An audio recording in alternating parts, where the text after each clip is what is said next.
അമ്മേ പരിശുദ്ധ അമ്മേ, അമ്മേ പരിശുദ്ധ ദൈവമാതാവേ, കൃപാസനത്തിലൂടെ ഞങ്ങൾക്കും ഞങ്ങളുടെ ദേശത്തിനും അമ്മ മധ്യസ്ഥം തേടി തന്ന എല്ലാ അനുഗ്രഹങ്ങൾക്കും കൃപകൾക്കും ഞങ്ങളിപ്പോൾ ഹൃദയം നിറഞ്ഞ നന്ദി പറയുന്നു. അമ്മേ പരിശുദ്ധമ്മേ ദൈവമാതാവേ, 2004 ഡിസംബർ 7 ഉച്ചകഴിഞ്ഞ് 2:30 കൃപാസനത്തിൽ സംഭവിച്ച അമ്മയുടെ പ്രത്യക്ഷപ്പെടലിനെ തിരുസഭയ്ക്ക് സമർപ്പിച്ചിരിക്കുന്ന പഠനരേഖകളുടെ മേൽ സഭാത്മകമായ പഠനം ആരംഭിക്കുവാൻ ഞങ്ങൾ പ്രാർത്ഥിക്കുന്നു. അമ്മേ പരിശുദ്ധമേ, ഭൂസ്വർലോകങ്ങളുടെ രാജ്ഞിയായ അങ്ങേയ്ക്ക് ഭൗമസംരക്ഷണത്തിനായി പ്രപഞ്ചപ്രകൃതിയെ തന്നെ തിരുസഭ പ്രതിഷ്ഠിക്കുവാൻ ഈ പ്രത്യക്ഷീകരണം വഴി ഇടയാക്കണമേ. പരിശുദ്ധമേ, ജപമാല മാതാവേ, സകല കൃപാസനം പ്രാർത്ഥനയോടും ചേർത്ത് ഞങ്ങളിപ്പോൾ പ്രാർത്ഥിക്കുന്ന ഈ കുടുംബത്തിന്റെ പ്രത്യേക നിയോഗം പറ മക്കളെ.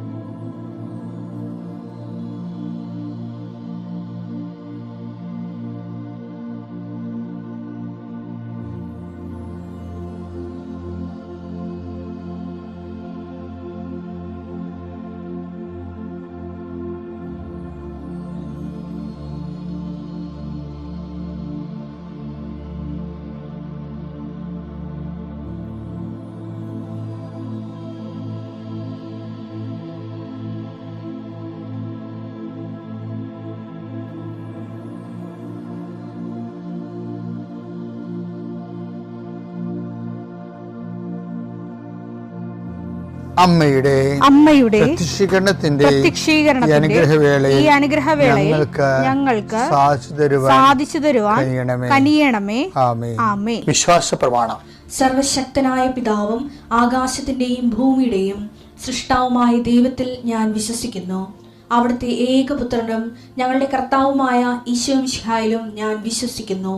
ഈ പുത്രൻ പരിശുദ്ധാത്മാവിനാൽ ഗർഭസ്ഥനായി കന്യകാമറിയത്തിൽ നിന്ന് പിറന്ന് പൊന്തിയോസ് പീലാത്തോസിന്റെ കാലത്ത് പീഡകൾ സഹിച്ച് കുരിശിൽ തറയ്ക്കപ്പെട്ട് മരിച്ച് അടക്കപ്പെട്ട് പാതാളങ്ങളിൽ ഇറങ്ങി മരിച്ചവരുടെ ഇടയിൽ നിന്ന് 3-ാം നാൾ ഉയർത്ത് സ്വർഗത്തിലേക്ക് എഴുന്നള്ളി സർവശക്തിയുള്ള പിതാവായ ദൈവത്തിന്റെ വലതുഭാഗത്തിരിക്കുന്നു. അവിടെ നിന്ന് ജീവിക്കുന്നവരെയും മരിച്ചവരെയും വിധിക്കുവാൻ വരുമെന്നും ഞാൻ വിശ്വസിക്കുന്നു. പരിശുദ്ധാത്മാവിലും ഞാൻ വിശ്വസിക്കുന്നു.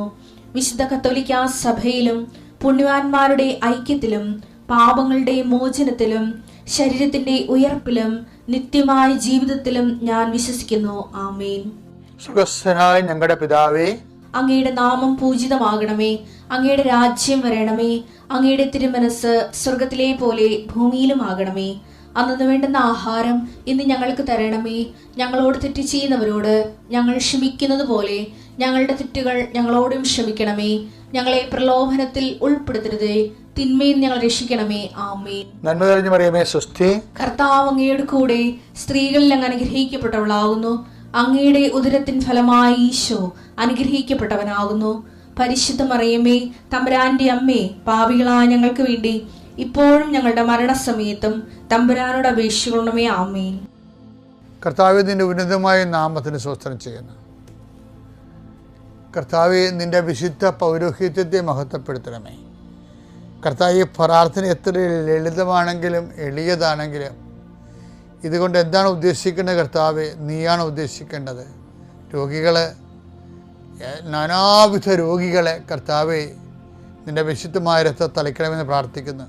ഡിപ്രഷന് വന്നു പോയവർ, മനസ്സിടിഞ്ഞവർ, ഇപ്പോൾ കാണുന്നത് പോലെ നെഞ്ചിൻ്റെ ഉള്ളിൽ മുഴയുള്ളവരെ കർത്താവ് സ്പർശിക്കണമേ എന്ന് കണ്ണീരോടെ പ്രാർത്ഥിക്കുന്നു.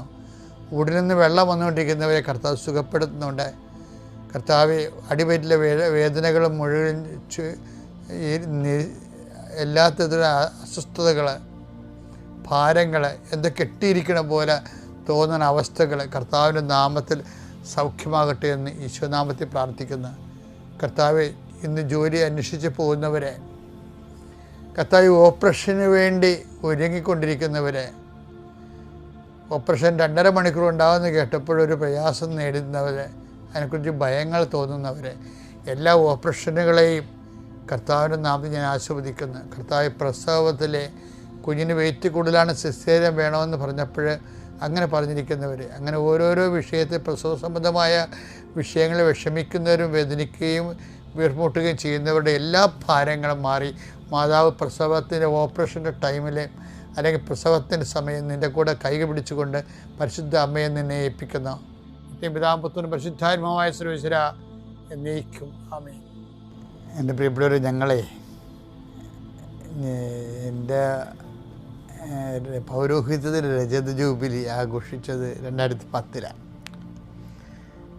അപ്പോൾ ഞാൻ ഇസ്രയേലിൽ പോയ കാര്യം ഇടയ്ക്കൊക്കെ പറയാറുണ്ട് നിങ്ങളോട്.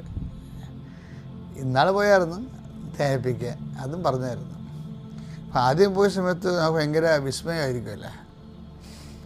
അപ്പോൾ അവിടെ ഉപ്പ് പാറകൾ കാണാൻ പോയി. അവിടുന്ന് ഉപ്പ് പൊട്ടിച്ചു കൊണ്ടുപോയി ഒരു ജെറുസലേം ദേവാലയത്തിൽ ഇടുമായിരുന്നു. അവരുടെ 2 മണിമാളിക പോലെ 2 സെറ്റപ്പ് ഉണ്ടായിരുന്നു. അതിനകത്ത് ഈ ഉപ്പ് പാറ പൊട്ടിച്ചിടും. അതെന്തിനാണെന്ന് വെച്ച് കഴിഞ്ഞാൽ നമ്മൾ ജെറുസലേം ദേവാലയം ഇപ്പോഴും അതിൻ്റെ ഭാഗങ്ങളുണ്ടല്ലോ. ഇപ്പം നമ്മൾ അങ്ങോട്ട് ചെല്ലുമ്പോൾ ഈ മഞ്ഞുകാലവും മഴക്കാലമൊക്കെ ആയി കഴിഞ്ഞാൽ ആ ദേവാലയത്തിൻ്റെ വതക്കൽ നമ്മുടെ ടൈൽസ് പാകിയിട്ടുണ്ട്. നമ്മൾ ഇപ്പോഴത്തെ ടൈൽസല്ല, റോമൻ രീതി അനുസരിച്ചുള്ള താഴെ ഒരു ടൈൽസ്, വലിയ ടൈൽസ് പാകും.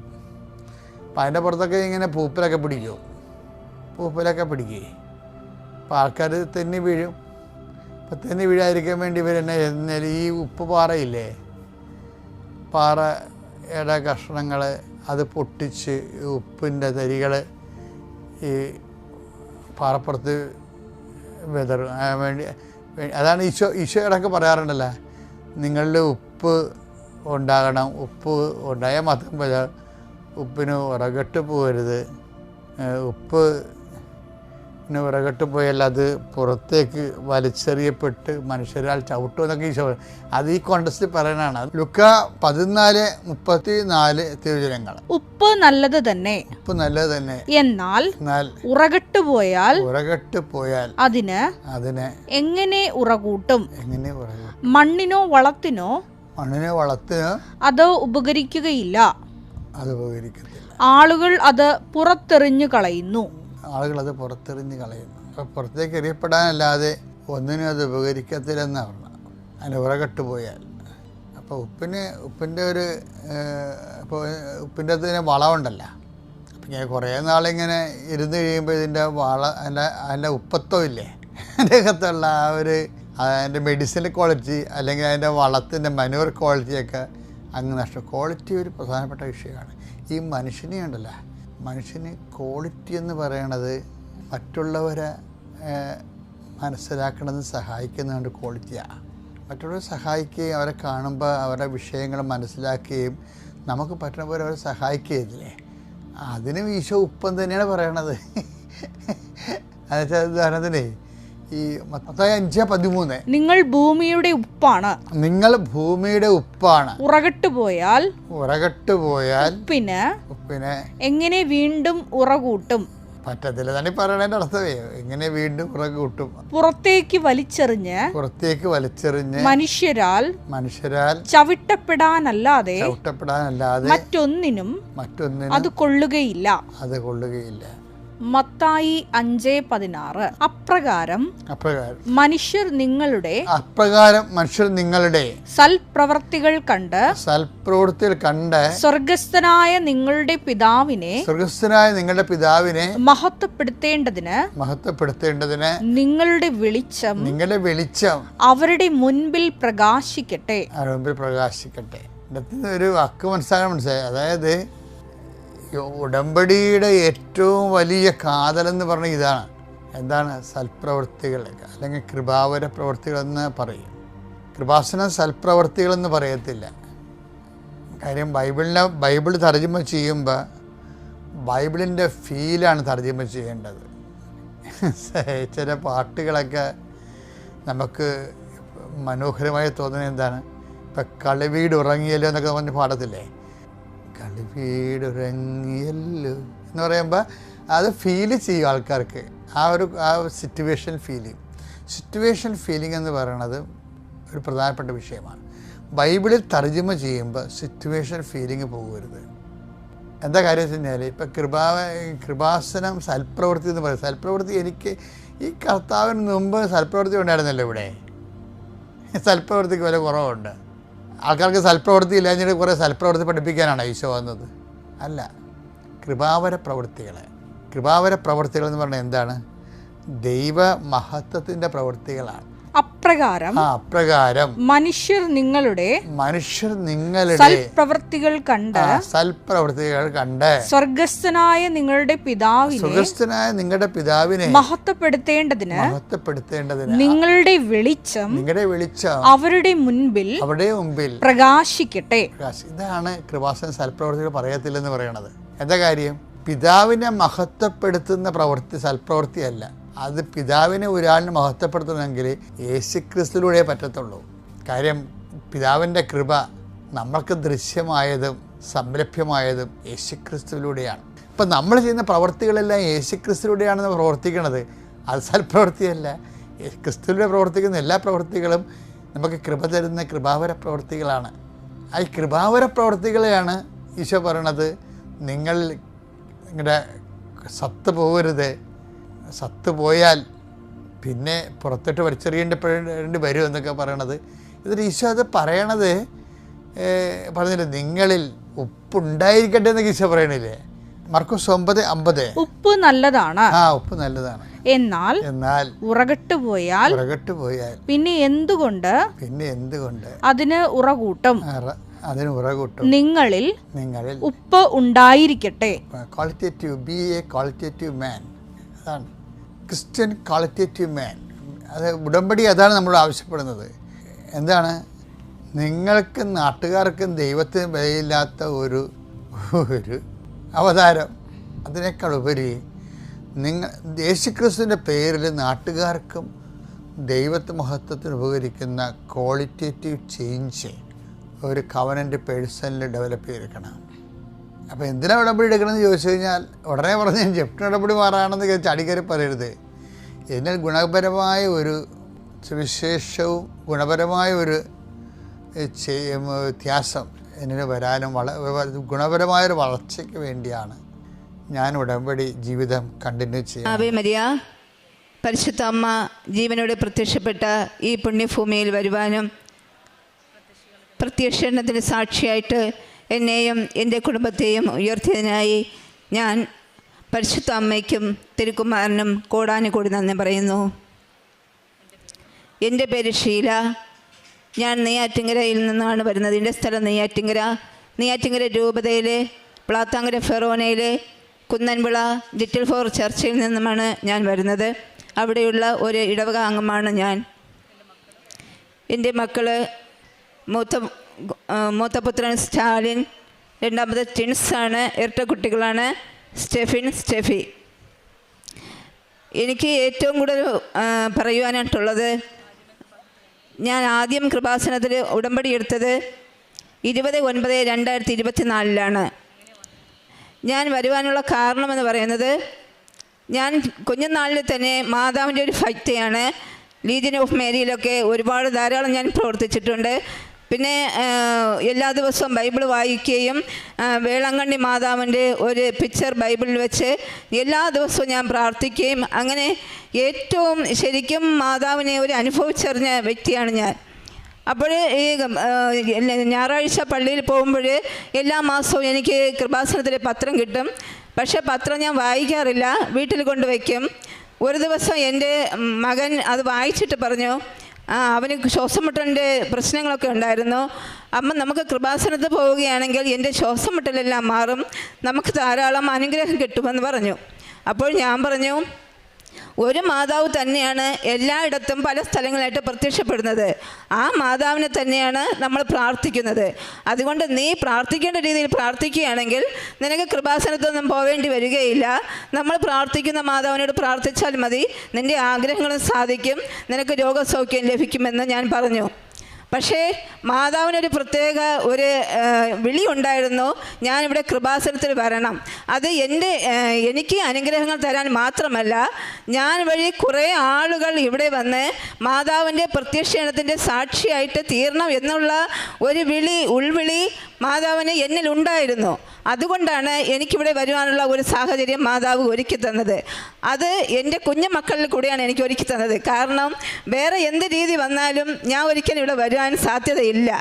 അത്രയ്ക്കും എനിക്ക് മാതാവിൽ വിശ്വാസമുണ്ട്. ജപമാല പ്രാർത്ഥിച്ചു കഴിഞ്ഞാൽ എന്തും നേടാൻ സാധിക്കും എന്നുള്ള ഒരു വിശ്വാസം എനിക്കുണ്ട്. അപ്പോഴൊരിക്കലും ഞാൻ ഇങ്ങോട്ട് വരേണ്ട സാഹചര്യമൊന്നും ഇല്ല. പക്ഷേ എൻ്റെ ഈ മൂത്ത മോൻ നല്ലവണ്ണം പഠിക്കുന്ന കുട്ടിയാണ്. നേഴ്സറി മുതൽ എല്ലാ വിഷയത്തിനും ഫുൾ മാർക്കാണ് വാങ്ങിക്കൊണ്ടിരുന്നത്.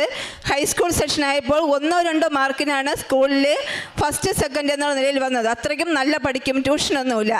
പക്ഷേ 9ാം ക്ലാസ്സിൽ ലാസ്റ്റ് പരീക്ഷ ആയപ്പോൾ അവന് ഒരു പരീക്ഷ എഴുതാൻ പറ്റിയില്ല.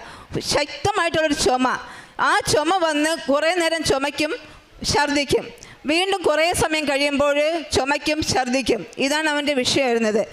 ഒരുപാട് ഡോക്ടർമാരെ കാണിച്ച് ഒരുപാട് ടെസ്റ്റുകൾ നടത്തി.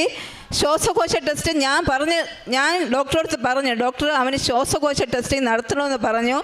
ഈ ഓരോ ടെസ്റ്റ് നടത്തുമ്പോഴെല്ലാം ജപമാല കയ്യിൽ പിടിച്ച് ഞാൻ പറഞ്ഞിരിക്കും. അങ്ങനെ ഓരോ ടെസ്റ്റിനും ഒരു കുഴപ്പവുമില്ല, എല്ലാം നോർമൽ അവസ്ഥയായിരുന്നു. അവസാനം പുലയനാർക്കോട്ടയിൽ പോകാൻ പറഞ്ഞു. പക്ഷേ അവിടെയും മാതാവ് നമ്മളെ അനുഗ്രഹിച്ചു, വേറെ കുഴപ്പമൊന്നുമില്ലായിരുന്നു. അവസാനം ശ്വാസകോശ ടെസ്റ്റ് വീണ്ടും നടത്തിയപ്പോൾ അവന് ചെറിയൊരു ന്യൂമോണിയയുടെ പ്രശ്നമുണ്ട് എന്നാണ് പറഞ്ഞത്. പക്ഷേ 5 ദിവസം ഡോക്ടർ പറഞ്ഞു ഹോസ്പിറ്റലിൽ അഡ്മിറ്റ് ചെയ്യണമെന്ന് പറഞ്ഞു. വീണ്ടും ഞാൻ ജപമാല പ്രാർത്ഥിച്ച് ഇന്ന് വരയ്ക്കും എൻ്റെ കുട്ടികളെ ഞാൻ ഹോസ്പിറ്റലിൽ വച്ചുകൊണ്ടിരിക്കേണ്ട ഒരു അവസ്ഥ ഉണ്ടായിട്ടില്ല. ഞാൻ വീണ്ടും മാതാവിനോട് പ്രാർത്ഥിച്ചു. ഡോക്ടർ വീണ്ടും ചെക്കപ്പ് ചെയ്തിട്ട് പറഞ്ഞു അവനൊരു 10 ഇഞ്ചക്ഷൻ കൊടുത്താൽ മതി, അത് ഇഞ്ചക്ഷൻ്റെ മരുന്ന് ഞാൻ കുറിച്ച് തരാം, നിങ്ങൾ അടുത്തുള്ളൊരു ഹോസ്പിറ്റലിൽ പോയി അത് വാങ്ങിച്ച് അവന് ഇഞ്ചക്ഷൻ വെച്ചാൽ മതി, പൂർണ്ണ സൗഖ്യം കിട്ടുമെന്ന് പറഞ്ഞു. അങ്ങനെ ഞങ്ങൾ 10 ഇഞ്ചക്ഷൻ്റെ മരുന്ന് വാങ്ങിച്ച് അടുത്തുള്ള ഒരു ഹോസ്പിറ്റലിൽ പോയി അവന് ഇഞ്ചക്ഷൻ വയ്ക്കാൻ തുടങ്ങി. 2 ദിവസം കഴിഞ്ഞപ്പോൾ ആ ഇഞ്ചക്ഷൻ വയ്ക്കുന്ന നേഴ്സ് ഇവിടെയുള്ള ഒരു ഭക്തിയാണ്, കൃപാസന മാതാവിൻ്റെ ഏറ്റവും വലിയൊരു ഭക്തിയായിരുന്നു. അപ്പോൾ ഇവന് ഇഞ്ചക്ഷൻ വയ്ക്കാൻ സമയത്തിന് ഇവന് ഞരമ്പ് കിട്ടൂല. പക്ഷെ ആ നേഴ്സിന് ഇത് കാണുമ്പോൾ ഭയങ്കര വിഷമം. നേഴ്സിന് എന്നെ അറിയാം, ഞാൻ മാതാവിൻ്റെ ഒരു ഭക്തിയാണെന്നും കത്തോലിക്കാണെന്നും എല്ലാം നേഴ്സിന് അറിയാം. ആ നേഴ്സ് എൻ്റെ കൃപാസനത്തിൻ്റെ പ്രത്യക്ഷീകരണത്തിൻ്റെ ഒരു ബുക്ക് തന്നിട്ട് പറഞ്ഞു, നീ എല്ലാ ദിവസവും ഈ പ്രത്യക്ഷീകരണത്തിൻ്റെ പ്രാർത്ഥന പറഞ്ഞു, എൻ്റെ മോന് ഒരു കുഴപ്പവും കാണില്ല, പൂർണ്ണ സൗഖ്യം കിട്ടുമെന്ന് പറഞ്ഞു. ഈ ഇഞ്ചക്ഷൻ കൊടുക്കുന്ന സമയത്ത് ഇഞ്ചക്ഷൻ കഴിയുമ്പം വീണ്ടും അവൻ ചുമയ്ക്കുകയും ചെയ്യും, ഛർദ്ദിക്കുകയും ചെയ്യും. അപ്പോൾ ആ നേഴ്സ് വീണ്ടും പറഞ്ഞു ഇത് പ്രാർത്ഥനയുടെ മാത്രമേ മാറുകയുള്ളൂ, അല്ലാതെ ഇത് മാറുകയൊന്നുമില്ല എന്ന് പറഞ്ഞു. അപ്പോൾ ഞാനിത് പ്രാർത്ഥിച്ച് പിന്നെ ഞാൻ ജോസഫ് അച്ഛൻ്റെ എല്ലാ ദിവസത്തെ പ്രസംഗങ്ങൾ എല്ലാം യൂട്യൂബിൽ ഇങ്ങനെ കേൾക്കുമായിരുന്നു. കേട്ട് വന്നപ്പോൾ ഞാൻ പറഞ്ഞു എന്തായാലും മാതാവേ എനിക്ക് നീ ഇത് മാറ്റി തരണം, ഞാൻ എന്തായാലും ഇവിടെ ഒന്ന് ഉടമ്പടി എടുക്കുമെന്ന് പറഞ്ഞു. പക്ഷെ കുറച്ച് ദിവസം കഴിഞ്ഞില്ല, എല്ലാം മാറ്റിത്തന്നു. മോന് ആ സമയത്ത് പരീക്ഷ എഴുതാൻ പറ്റിയില്ലെങ്കിലും ടീച്ചർ പറഞ്ഞു അവൻ നല്ല പഠിക്കുന്ന കുട്ടിയായതുകൊണ്ട് അവൻ ഇത്ര ശതമാനം മാർക്ക് വെച്ച് കൊടുക്കുക, അവൻ അടുത്ത 10ലേക്ക് പോട്ടെ എന്ന് പറഞ്ഞു. അപ്പോൾ ഞാൻ പറഞ്ഞു വേണ്ട, അവനെ ഒറ്റയ്ക്കിരുത്തി പരീക്ഷ എഴുതിപ്പിച്ചിട്ട് വിട്ടാൽ മതിയെന്ന് പറഞ്ഞു. അങ്ങനെ എല്ലാ വിഷയവും പരീക്ഷ എഴുതി അടുത്ത ക്ലാസ്സിലേക്ക് പോവുകയും ചെയ്തു. പക്ഷേ ഞാൻ ഇവിടെ വന്നില്ല. കൃപാസനം എന്ന് പറയുന്നത് വീണ്ടും ഞാൻ മറന്നത് മാത്രമല്ല, എൻ്റെ ചേച്ചിയോട് ഞാൻ പറഞ്ഞു എനിക്ക് കൃപാസനത്തിൽ പോകണം, ഉടമ്പടി എടുക്കണമെന്ന് പറഞ്ഞപ്പോൾ ചേച്ചി പറഞ്ഞു, ചേച്ചി വ്ളാത്താങ്കര നിങ്ങൾക്ക് എല്ലാവർക്കും അറിയാമായിരിക്കും സ്വർഗാരൂപിത മാതാവിൻ്റെ ദേവാലയം, അവിടെയുള്ള ഏറ്റവും വലിയൊരു ഭക്തിയാണ് ചേച്ചി. അപ്പോൾ ചേച്ചി പറഞ്ഞു എൻ്റെ ഒരു സ്വർഗാരൂപിത മാതാവ് ഇവിടെ ഉള്ളപ്പം പിന്നെ ഏതാണ് കൃപാസന മാതാവ്, എന്തായാലും നമുക്കൊരു ദിവസം അവിടെ പോവാം, അല്ലാതെ ഉടമ്പടിയൊന്നും എടുക്കണ്ട, മാതാവ് സുഖം തരുമെന്ന് പറഞ്ഞു. അങ്ങനെ ഞങ്ങൾ വേളാങ്കണ്ണിക്ക് ടൂർ പോയപ്പോൾ ഇവിടെ വന്നു പ്രാർത്ഥിച്ചു, തിരിച്ചു പോയി. ഒരു 2 ആഴ്ച കഴിഞ്ഞില്ല എൻ്റെ മോൾ സ്റ്റെഫിക്ക് ശ്വാസം മുട്ടൽ മാത്രമല്ല, അവൾക്ക് എഴുന്നേൽപ്പിൽ പെട്ടെന്നൊരു നെഞ്ചുവേദന വന്നു. നെഞ്ചുവേദന എന്ന് പറഞ്ഞാൽ ശക്തമായിട്ടുള്ള നെഞ്ചുവേദന, ഭയങ്കര വിളി, ഭയങ്കര പ്രശ്നമായിരുന്നു. ഉടനെ തന്നെ ഓട്ടോ പിടിച്ച് ഞാൻ ഡോക്ടറെ അടുത്ത് കൊണ്ടുപോയി. ആ പോണ സമയത്തിലെല്ലാം ഞാൻ ദൈവമേ ഞാൻ കൃപാസന മാതാവിൻ്റെ മുമ്പിൽ വന്ന് ഉടമ്പടി എടുക്കാം, മാതാവേ എൻ്റെ മോക്കൊന്നും സംഭവിക്കല്ലേ എന്നുള്ള പ്രാർത്ഥനയും വിശ്വാസ പ്രമാണവും പറഞ്ഞാണ് ഞാൻ പോയിക്കൊണ്ടിരുന്നത്. അവിടെ പോയി എല്ലാ ടെസ്റ്റുകളും നടത്തിയപ്പോഴും ഒരു കുഴപ്പവുമില്ല. ഒരു ഇഞ്ചക്ഷനും കൊടുത്ത് വീട്ടിൽ ആ സമയത്ത് തന്നെയാണ് വീട്ടിൽ വിടുകയും ചെയ്തു. അപ്പോൾ വീണ്ടും ഞാൻ ഈ കൃപാസന ഉടമ്പടി എന്ന് പറയുന്നത് വീണ്ടും ഞാൻ അതിലോട്ടങ്ങ് മുമ്പോട്ട് പോയില്ല. 1 മാസം കഴിഞ്ഞ് സ്കൂളിൽ വെച്ച് ഫോൺ പറഞ്ഞ് മോക്ക് നെഞ്ചുവേദന, പെട്ടെന്ന് വരണം, വേറെ കുഴപ്പമൊന്നും കാണില്ല, ഗ്യാസിൻ്റെ പ്രശ്നമായിരിക്കും, എന്നാലും ഒന്ന് പെട്ടെന്ന് വരണമെന്ന് പറഞ്ഞു. ഞാൻ ഓട്ടോ പിടിച്ച് പോയപ്പോഴുണ്ട് അവൾ ശക്തമായിട്ടുള്ള ഭയങ്കര കരച്ചിലാണ്. അങ്ങനെ ഞാൻ ഓട്ടോയിൽ കൊണ്ടുപോയപ്പോൾ ആ ഓട്ടോക്കാരനെ നല്ല സ്പീഡിലാണ് കൊണ്ടുപോകണം. ഇവളുടെ വിളി അത്രയ്ക്കും ഇതുണ്ടായിരുന്നു, സ്പീഡിലാണ് കൊണ്ടുപോകുന്നത്. പെട്ടെന്ന് വഴിയിൽ വെച്ച് തന്നെ വലിയൊരു ലോറി വന്നു ഈ ഓട്ടോയും ഇടിക്കാനായിട്ട് പോയി. പക്ഷേ എനിക്ക് എൻ്റെ കയ്യിൽ ജപമാലയുണ്ട്, വിശ്വാസ പ്രമാണം പറഞ്ഞാണ് ഞാൻ പോണത്. ഇടയ്ക്ക് പറയുകയും ചെയ്യും, മാതാവേ ഞാൻ നിൻ്റെ മുമ്പ് വരും, ഞാൻ ഉടമ്പടി എടുക്കും, പക്ഷേ എൻ്റെ മോക്കൊന്നും വരുത്തല്ലേ എന്ന്. എന്തായാലും ആ വലിയൊരു അപകടം ഒഴിവായി. തിരിച്ച് ഹോസ്പിറ്റലിൽ പോയപ്പോഴും ഒരു ഇഞ്ചക്ഷനും കൊടുത്ത് വേറെ കുഴപ്പമൊന്നുമില്ല, ടെസ്റ്റൊക്കെ നടത്തിയപ്പോൾ വേറെ കുഴപ്പമൊന്നുമില്ല, നോർമലായി വീട്ടിൽ കൊണ്ടുവന്നു. വീണ്ടും ഞാൻ ചേച്ചിയോട് പറഞ്ഞു, ചേച്ചി എനിക്ക് കൃപാസനത്ത് പോകണം, ഉടമ്പടി എടുക്കണമെന്ന് പറഞ്ഞു. ചേച്ചി പറഞ്ഞു പോകാം, ഇനി ദിവസമുണ്ട്, കുഴപ്പമില്ല എന്ന് പറഞ്ഞു. ഒരു 2 ആഴ്ച കഴിഞ്ഞില്ല, വീണ്ടും ഇവക്ക് അതേ പ്രശ്നം തന്നെയാണ്. 3ാമത്തെ പ്രാവശ്യം ആ നെഞ്ചുവേദന വന്നപ്പോൾ ഞാൻ ഒരുപാടെന്ന് പറഞ്ഞാൽ ഒരു അമ്മയെന്നുള്ള നിലയ്ക്ക് നിങ്ങൾക്ക് അറിയാമായിരിക്കും, അത്രമാത്രം ഞാൻ തളർന്നു. അപ്പോൾ ഞാൻ വണ്ടിയിൽ നിന്ന് ശക്തമായിട്ട് പ്രാർത്ഥിച്ചു, ദൈവമേ മാതാവേ, ഇനി ഞാൻ ഒരാഴ്ചയ്ക്കകം നിൻ്റെ മുമ്പിൽ ശക്തമായിട്ട് ഞാൻ വന്നിരിക്കും, എന്താണെന്ന് വെച്ചാൽ ഞാൻ ചെയ്തിരിക്കും, പക്ഷേ എൻ്റെ മോളെ ജീവൻ നീ എനിക്ക് തിരിച്ചു തരണമേ എന്ന് പറഞ്ഞു. വേറെ ഒരു കുഴപ്പവും വരുത്തല്ലേ എന്ന് പ്രാർത്ഥിച്ചു. അവിടെ പോയി എല്ലാ ടെസ്റ്റും, എക്കോ ടെസ്റ്റുകൾ നടത്തി, എല്ലാ ടെസ്റ്റുകളും നടത്തി, ഒരു കുഴപ്പവുമില്ല. ഞാൻ വീട്ടിൽ വന്ന് ചേച്ചിയോട് പറഞ്ഞു, ചേച്ചി നീ വന്നാലും വന്നില്ലെങ്കിൽ ശരി തന്നെ, ഞാൻ ഒറ്റയ്ക്കായിരുന്നാലും ശരി തന്നെ, ഞാൻ കൃപാസനത്തിൽ പോകും, എനിക്ക് ഉടമ്പടി എടുക്കണമെന്ന്. അപ്പം ചേച്ചി പറഞ്ഞു, നിനക്ക് അത്ര ഇതാണെങ്കിൽ ഞാനും കൂടെ വരാം, പക്ഷേ ഞാൻ ഉടമ്പടി എടുക്കണില്ല, നീ ഉടമ്പടി എടുത്തോ എന്ന് പറഞ്ഞു. അങ്ങനെ ഞങ്ങളിവിടെ വന്നു, ഉടമ്പടി എടുത്തു. പക്ഷേ ചേച്ചിയും ഉടമ്പടി എടുത്തു. അന്നേ ദിവസം വെറുതെ ഒരു ഉടമ്പടി, വെറുതെ കാര്യങ്ങളൊക്കെ എഴുതി വെച്ച് ഉടമ്പടി എന്ന് പറഞ്ഞു. പക്ഷേ ഇപ്പം എന്നെക്കാട്ടിലും ശക്തമായിട്ടുള്ള വിശ്വാസവും എല്ലാ മാസവും ഇവിടെ വന്ന് ഒരു 5 കുറയാതെ പത്രം വാങ്ങിക്കൊണ്ട് വരികയും ധാരാളം പേരെ ഈ കൃപാസനത്തിലേക്ക് കൊണ്ടുവരികയും ചെയ്യുന്നത് എൻ്റെ ചേച്ചിയാണ്. ആ ഉടമ്പടി തൈലം പൂശി ആ ഏരിയയിലുള്ള, ചേച്ചിയുടെ വീടിൻ്റെ ഏരിയയിലുള്ള ഏകദേശം ക്യാൻസർ രോഗികൾ വരെ സുഖപ്പെട്ട ചരിത്രം ചേച്ചി സാക്ഷ്യം പറയും. കുറച്ച് ദിവസം കൂടെ കഴിഞ്ഞിട്ട് ചേച്ചി സാക്ഷ്യം പറയും. ഒരുപാട് ധാരാളം അനുഗ്രഹങ്ങൾ കിട്ടി. അപ്പോൾ ഞാൻ ഇപ്പോഴും വിശ്വസിക്കുന്നത്, മാതാവ് നമ്മളെ വിളിച്ചിട്ടുണ്ട് എങ്കിൽ ഏത് വഴിക്കാണെങ്കിലും മാതാവ് ഇവിടെ കൊണ്ട് നമ്മളെ എത്തിക്കും. മാത്രമല്ല, നമ്മൾ മാതാവിൻ്റെ ഒരു ഭക്തിയാണ് എങ്കിൽ ആ മാതാവ് നമ്മൾ ഒരിക്കലും കൈവിടാനോ നമ്മൾ ഒരിക്കലും അപകടങ്ങളിലേക്ക് പോകാനോ ഒരിക്കലും അനുവദിക്കില്ല എന്ന് എനിക്ക് വ്യക്തമായിട്ടുള്ള ഒരു ഉറപ്പും ഈ മാതാവ് തരുന്നുണ്ട്. മാത്രമല്ല, ഞാൻ ഉടമ്പടി എടുത്ത് ഇവിടെ നിന്ന് വീട്ടിൽ പോയ ആ അവസരം തന്നെ എൻ്റെ സ്വകാര്യ ഭാഗത്ത് ഒരു കുരു ഉണ്ടായിരുന്നു. പക്ഷേ അത് എനിക്ക് ആരടുത്തും പറയാൻ പറ്റൂല. അങ്ങനെയുള്ള ഒരു അവസ്ഥയിലായിരുന്നു ഞാൻ. എൻ്റെ ചേച്ചിയോട്, എൻ്റെ ഭർത്താവിന് പോലും ഞാൻ പറഞ്ഞില്ല. പക്ഷേ ഇവിടെ വന്ന് ഞാൻ മാതാവിനോട് മുഖത്ത് നോക്കി പറഞ്ഞു, മാതാവേ, ഞാൻ എങ്ങനെ ഡോക്ടറെ അടുത്ത് കൊണ്ടുപോകും, ഞാൻ ആരടുത്ത് പറയും, എനിക്കറിഞ്ഞൂടാ, പക്ഷെ നീ അല്ലാതെ എനിക്ക് വേറെ ആരും ഇല്ല എന്ന് പറഞ്ഞു. ഞാൻ വീട്ടിൽ പോയി സന്ധ്യയ്ക്ക് ബാത്റൂമിൽ പോയപ്പോഴുണ്ട് ആ കുരുവിൻ്റെ സ്ഥാനത്ത് ഒരു പൊടി പോലും കാണാനില്ല. എനിക്കത് ഭയങ്കര അത്ഭുതമായി. ഇങ്ങനെ ഇത്രയും ഒരു വലിയൊരു അത്ഭുതമാണോ സംഭവിക്കണമെന്ന് എനിക്കറിഞ്ഞൂടാ. അത്രമാത്രം വലിയ അത്ഭുതമായി. പിന്നെ എൻ്റെ മോനെ ശ്വാസം മുട്ടലെല്ലാം മാറി, വേറെ കുഴപ്പങ്ങളൊന്നും ഇപ്പോൾ ഇല്ല. മോക്ക് ശ്വാസം മുട്ടൽ, അലർജി അസുഖങ്ങളുണ്ടായിരുന്നു, എല്ലാം പൂർണ്ണമായിട്ട് മാറിയിട്ടുണ്ട്. മോനെ ഇപ്പോൾ SLC പരീക്ഷ എഴുതി. പരീക്ഷ സമയത്ത് SLCക്ക് എല്ലാ ദിവസവും പരീക്ഷയ്ക്ക് പ്രത്യക്ഷ പ്രാർത്ഥനയൊക്കെ പറഞ്ഞുകൊണ്ടാണ് പോയിരുന്നത്. പക്ഷേ അവന് എന്ത് കാരണമെന്ന് അറിഞ്ഞൂടാ. ഈ CBSE സിലബസാണ്. അപ്പോൾ unit first test, first second ഇതൊക്കെ ഉണ്ട്. അങ്ങനെ 4 പരീക്ഷയുണ്ട്. പിന്നെ മോഡൽ എക്സാം ഉണ്ട്. ഈ എല്ലാ പരീക്ഷയ്ക്കും കുറഞ്ഞത് 2 വിഷയമെങ്കിലും അവൻ എഴുതാൻ പറ്റിയിട്ടില്ല. എന്താണെന്ന് അറിഞ്ഞൂടാ, പരീക്ഷ 2 വിഷയമെങ്കിലും അവന് എഴുതാൻ പറ്റിയിട്ടില്ല. അപ്പോൾ ഞാൻ മാതാവിനോട് പറഞ്ഞു, മാതാവേ, എന്താണ് പ്രശ്നം, ഞാൻ ഉടമ്പടിയിലെല്ലാം ആണ്, എന്താണ് പ്രശ്നമെന്ന് അറിഞ്ഞൂടാ, പക്ഷേ ലാസ്റ്റ് പബ്ലിക് എക്സാമിനെങ്കിലും നീ ഇത് വരുത്താതെ എന്നെ ഒന്ന് കാക്കണമേ എന്ന് പ്രാർത്ഥിച്ചു. പബ്ലിക് എക്സാം അവൻ നല്ലവണ്ണം എഴുതി 96.8% മാർക്ക് നൽകി ദൈവം അനുഗ്രഹിച്ചു. അവൻ്റെ കാര്യങ്ങൾ സംസാരിക്കുന്നതാണ്, ഓരോ വിഷയത്തിൻ്റെ കാര്യങ്ങളും അവൻ സംസാരിക്കും. പ്രത്യേകിച്ച് മാത്സ് അവന് ഭയങ്കര പാടായിരുന്നു. ഫസ്റ്റ് പരീക്ഷയ്ക്കൊക്കെ 55 മാർക്ക്, സെക്കൻഡ് പരീക്ഷയ്ക്ക് 63 മാർക്കൊക്കെ കിട്ടിയിരുന്ന അവൻ ഒരു ട്യൂഷൻ വേണമെന്ന് പറഞ്ഞു. ഞാൻ ട്യൂഷൻ ഫീഡ് ഒരുപാട് ചോദിച്ചു. പക്ഷേ ആരും ഇവന് ട്യൂഷൻ കൊടുക്കാൻ വേണ്ടി ആരുമില്ല. അറിഞ്ഞവരൊക്കെ എന്നോട് പറഞ്ഞു, സ്റ്റാലിന് ട്യൂഷൻ്റെ ആവശ്യമില്ല, അവൻ നല്ല പഠിക്കണ കുട്ടിയാണ്, അവൻ പഠിച്ചോളൂ എന്ന് പറഞ്ഞു. അപ്പോൾ ഞാൻ എൻ്റെ മാതാവിനോട് പറഞ്ഞു, മാതാവേ, മാത്സിന് എനിക്ക് ആരും കിട്ടിയില്ല, പക്ഷെ നിനക്ക് അവൻ എന്താണെന്ന് വെച്ചാൽ ചെയ്യാൻ സാധിക്കും, നീ തന്നെ അവനെ അനുഗ്രഹിക്കണമെന്ന് പറഞ്ഞ് ലാസ്റ്റ് പരീക്ഷയ്ക്ക് 93 മാർക്ക് വാങ്ങിച്ച് അവന് എല്ലാത്തിനും A1 കൂടി നല്ല വിജയം വിജയം കരസ്ഥമാക്കുവാൻ, ഞാൻ പോലും ആഗ്രഹിക്കാത്ത നല്ല വിജയം കരസ്ഥമാക്കുവാൻ ദൈവം അനുഗ്രഹിച്ചു. എൻ്റെ ഈശോയ്ക്കും മാതാവിനും കോടാനുകോടി നന്ദി പറയുന്നു. പിന്നെ എൻ്റെ ഇടത് കൈയിലെ ഇടത് കൈയിൽ എനിക്ക് ചെറിയ വെടിപ്പുണ്ടായിരുന്നു. അത് ഒരുപാട് ബുദ്ധിമുട്ടുണ്ടായിരുന്നു. ഞാൻ കയ്യിൽ ഗ്ലാസ്സൊക്കെ കെട്ടി വെച്ചാണ് പാത്രമൊക്കെ കഴുകിക്കൊണ്ടിരുന്നത്. പക്ഷേ എനിക്ക് ഇവിടെ വന്ന് ഉടമ്പടി തൈലങ്ങളൊക്കെ ഉപയോഗിച്ചതിൻ്റെ എനിക്ക് പരിപൂർണ്ണ സൗഖ്യം ലഭിച്ചു. പിന്നെ എൻ്റെ കിണറിൽ വെള്ളം എന്ന് പറയുമ്പോൾ ഈ എല്ലാ വർഷവും വെയിൽ സമയത്ത് കിണറിൽ വെള്ളം വറ്റിപ്പോകുമായിരുന്നു. വെളിയിൽ നിന്നാണ് വെള്ളമൊക്കെ കോരിക്കൊണ്ടിരുന്നത്.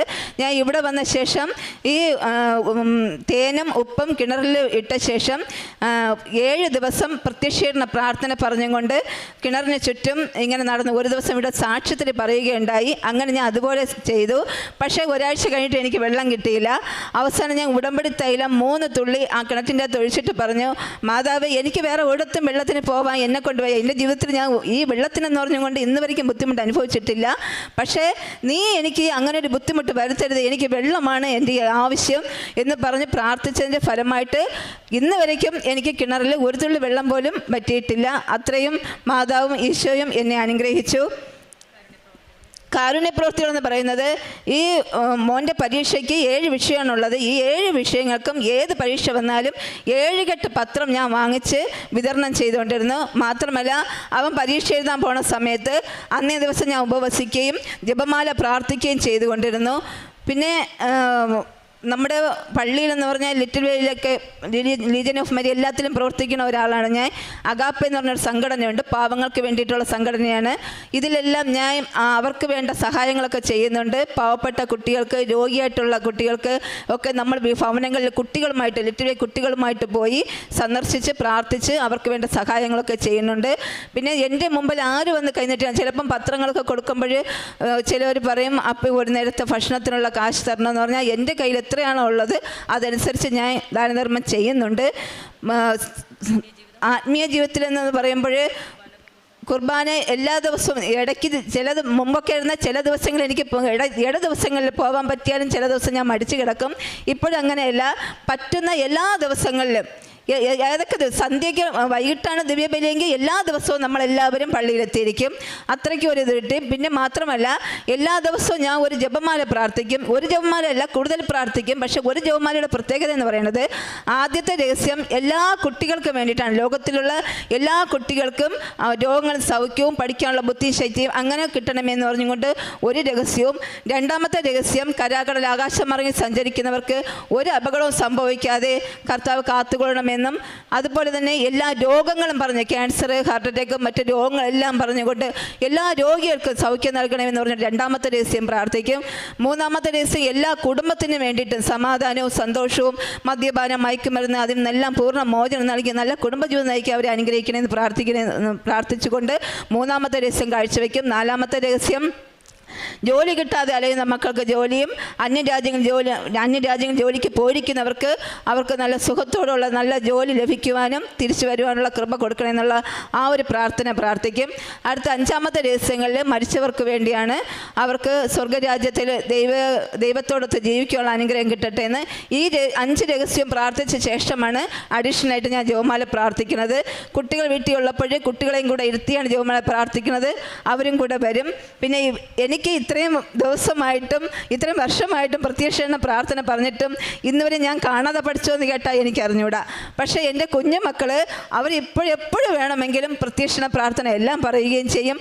ഈ സാധാരണ മത്സരങ്ങൾക്കൊക്കെ പോകുമ്പോൾ പ്രാർത്ഥന പറഞ്ഞ് വിശ്വാസ പ്രമാണം പറഞ്ഞ് പോകും. ഇന്ന് വരയ്ക്കും ദൈവം തോൽപ്പിച്ചിട്ടില്ല. ഫസ്റ്റോ സെക്കൻഡോ നൽകി അവരെ എല്ലാവരെയും അനുഗ്രഹിച്ചിട്ടുണ്ട്. ഇത്രയും വലിയ ഡെയിലി ബ്രെഡ് ഡെയിലി ബ്രെഡ് ധ്യാനം ഞാൻ എല്ലാ ദിവസവും രാവിലെ കറക്റ്റ് 5:30 മുമ്പ് എണീറ്റ് വേണ്ട കാര്യങ്ങളൊക്കെ ചെയ്ത ശേഷം ഞാൻ പ്രാർത്ഥന കൂടുന്നതാണ്.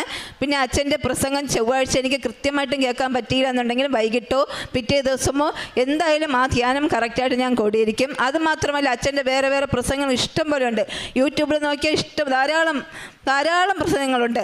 അതുമാത്രമല്ല നമ്മൾ ആ പ്രസംഗം കേൾക്കുമ്പോൾ നമുക്ക് എന്താണോ വേദന ഉള്ളത് ആ ഭാവമായിരിക്കും അച്ഛൻ അന്നേ ദിവസം ആ ധ്യാനത്തിൽ പറയുന്നത്. അതെനിക്കൊരു വലിയൊരു അത്ഭുതം പോലെയാണ് തോന്നിയിട്ടുള്ളത്. പിന്നെ ഒരുപാട് ധാരാളം ഇത് മാത്രമല്ല, ഒരുപാട് അനുഗ്രഹം എൻ്റെ ജീവിതത്തിൽ എനിക്ക് ദൈവം തന്നിട്ടുണ്ട്. എല്ലാ അനുഗ്രഹങ്ങൾക്കും ഇവിടെ കൊണ്ടെത്തിച്ചതിനും ഇനിയും ഈ ഉടമ്പടിയിൽ ജീവിക്കുവാനും എൻ്റെ മക്കളും പരിശുദ്ധ അമ്മയുടെ പ്രത്യക്ഷ സാക്ഷിയായിട്ട് ഇനിയും ഉയർത്തണമെന്ന് പ്രാർത്ഥിച്ചുകൊണ്ട് ഞാൻ എൻ്റെ സാക്ഷ്യം ചുരുക്കുന്നു. എൻ്റെ പേര് സ്റ്റാലിൻ. ഞാൻ 10ാം ക്ലാസ്സിൽ ഇപ്പോൾ പഠിക്കുകയാണ്.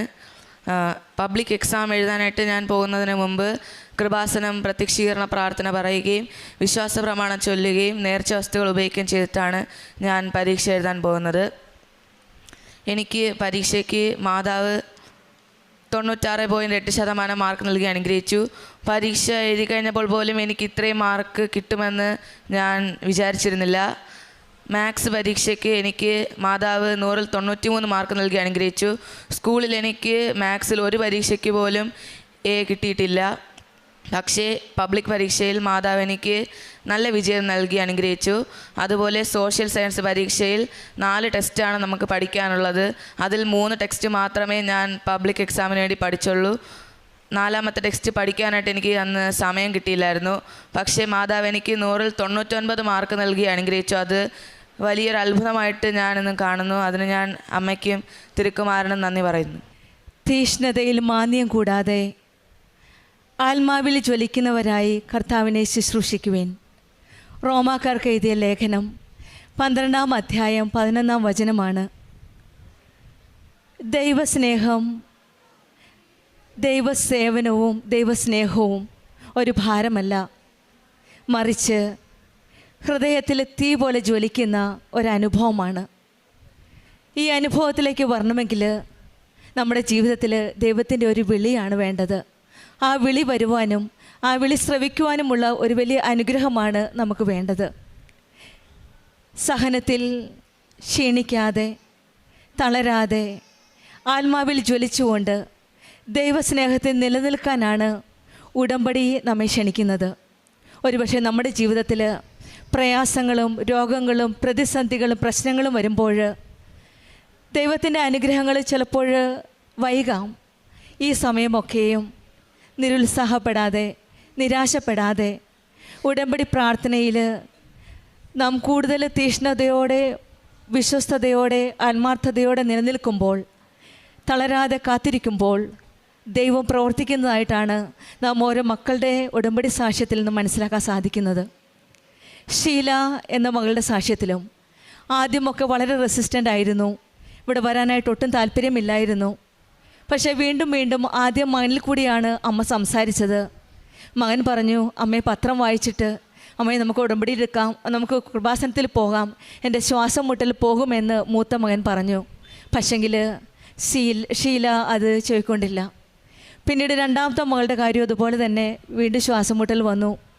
അങ്ങനെ നമ്മുടെ ഈ മകളുടെ സാക്ഷ്യത്തിൽ നമുക്ക് മനസ്സിലാക്കാം, 1, 2, 3 പ്രാവശ്യം പല രീതിയിൽ പല സാഹചര്യങ്ങളിൽ കൂടെ അമ്മ ഇടപെടുകയായിരുന്നു ഈ മകളുടെ ജീവിതത്തിൽ.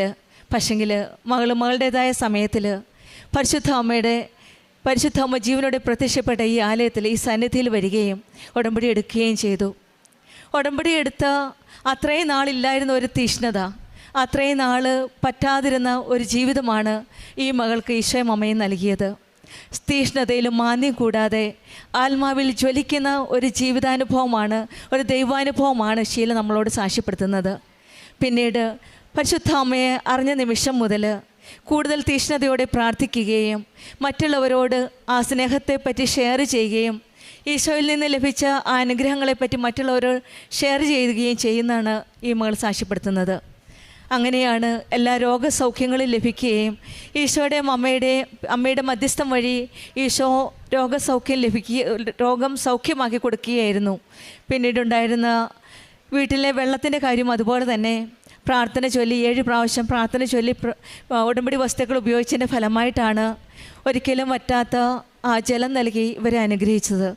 മകൻ്റെ വിദ്യാഭ്യാസം അതുപോലെ തന്നെ 8, 9 ക്ലാസ്സുകളിൽ വളരെ പുറകോട്ടായിരുന്നു. പക്ഷെങ്കിൽ പബ്ലിക് എക്സാമിൽ നല്ല മാർക്കോട് കൂടി നല്ല റിസൾട്ട് നൽകി. ആ മകൻ പറഞ്ഞതിനെ അതുതന്നെയാണ്, പ്രത്യക്ഷീകരണത്തിൻ്റെ പ്രാർത്ഥന ചൊല്ലി ഉടമ്പടി വസ്തുക്കൾ ഉപയോഗിച്ചതിൻ്റെ ഫലമായിട്ട് ഒരിക്കലും പ്രതീക്ഷിക്കാത്ത, സ്വപ്നം പോലും കാണാൻ കഴിയാത്ത ഒരു റിസൾട്ട് നൽകിയാണ് ഈശോയും അമ്മയും അനുഗ്രഹിച്ചതെന്നാണ്. നമ്മുടെ ജീവിതത്തിലും നമ്മുടെ ഹൃദയത്തിൽ ആത്മീയ തീഷ്ണത ജ്വലിക്കാനായിട്ട് നമുക്കും പ്രാർത്ഥിക്കാം. ആത്മീയമായിട്ട് ആ ദൈവസ്നേഹവും ദൈവസേവനവും നമ്മുടെ മനസ്സിൽ നമ്മുടെ ജീവിതത്തിൽ കടന്നു വരുമ്പോൾ ഓഫ് കോഴ്സ് ഓട്ടോമാറ്റിക്കായിട്ട് ദൈവത്തിൻ്റെ അനുഗ്രഹമാണ് നമ്മുടെ ജീവിതത്തിലേക്ക് കടന്നു വരുന്നത്. തളർച്ചയിലും നിരാശയിലും വീഴാതെ കൃപാസന മാതാവിൻ്റെ കരം പിടിച്ച് ഉടമ്പടി ജീവിതത്തിൽ ഉറച്ചു നിൽക്കാൻ ഈശോയും അമ്മയും നമ്മെ അനുഗ്രഹിക്കട്ടെ എന്ന് പ്രാർത്ഥിക്കാം. ഷീലയ്ക്കും കുടുംബത്തിനും ലഭിച്ച ഈ അനുഗ്രഹങ്ങൾക്ക് നമ്മൾക്ക് കരങ്ങളടിച്ച് ദൈവത്തെ മഹത്വപ്പെടുത്താം. യേശുവേ നന്ദി, യേശുവേ സ്തുതി. പരിശുദ്ധ മാതാവിന് നന്ദി. എൻ്റെ പേര് സുരേഷ് എന്നാണ്. എൻ്റെ വീട് കൂത്താളം തൊടുപുഴയാണ്. എൻ്റെ പ്രതീക്ഷ സാധ്യമായി എനിക്ക് പറയുമ്പോൾ ചെറിയ വിഷയങ്ങളുണ്ട്. കാരണം എനിക്ക് 5 സ്റ്റോക്കായിരുന്നു തലയ്ക്ക്. ഒമാനിലായിരുന്നു എനിക്ക് ജോലി. ഞാൻ അവിടുന്ന് അൽക്കൂദ്, വർക്ക ഇങ്ങനെയുള്ള ഹോസ്പിറ്റലുകൂടെ പോയി 1 വർഷത്തോളം അവിടെ കിടന്നിട്ട് എനിക്ക് കുറയാതെ വന്ന് 5 സ്റ്റോക്ക് വന്ന് തലച്ചോറിലേക്ക് ബ്ലഡ് പാസ് ചെയ്യുന്നുണ്ടായില്ല. അപ്പോൾ അവർ പറഞ്ഞു 3 മാസത്തിൽ കൂടുതൽ ഇവന് ആയുസ് ഉണ്ടാവില്ല, അതിപ്പോൾ ഇവൻ വീട്ടിലേക്ക് എങ്ങനെയും വിട് എന്ന് പറഞ്ഞു.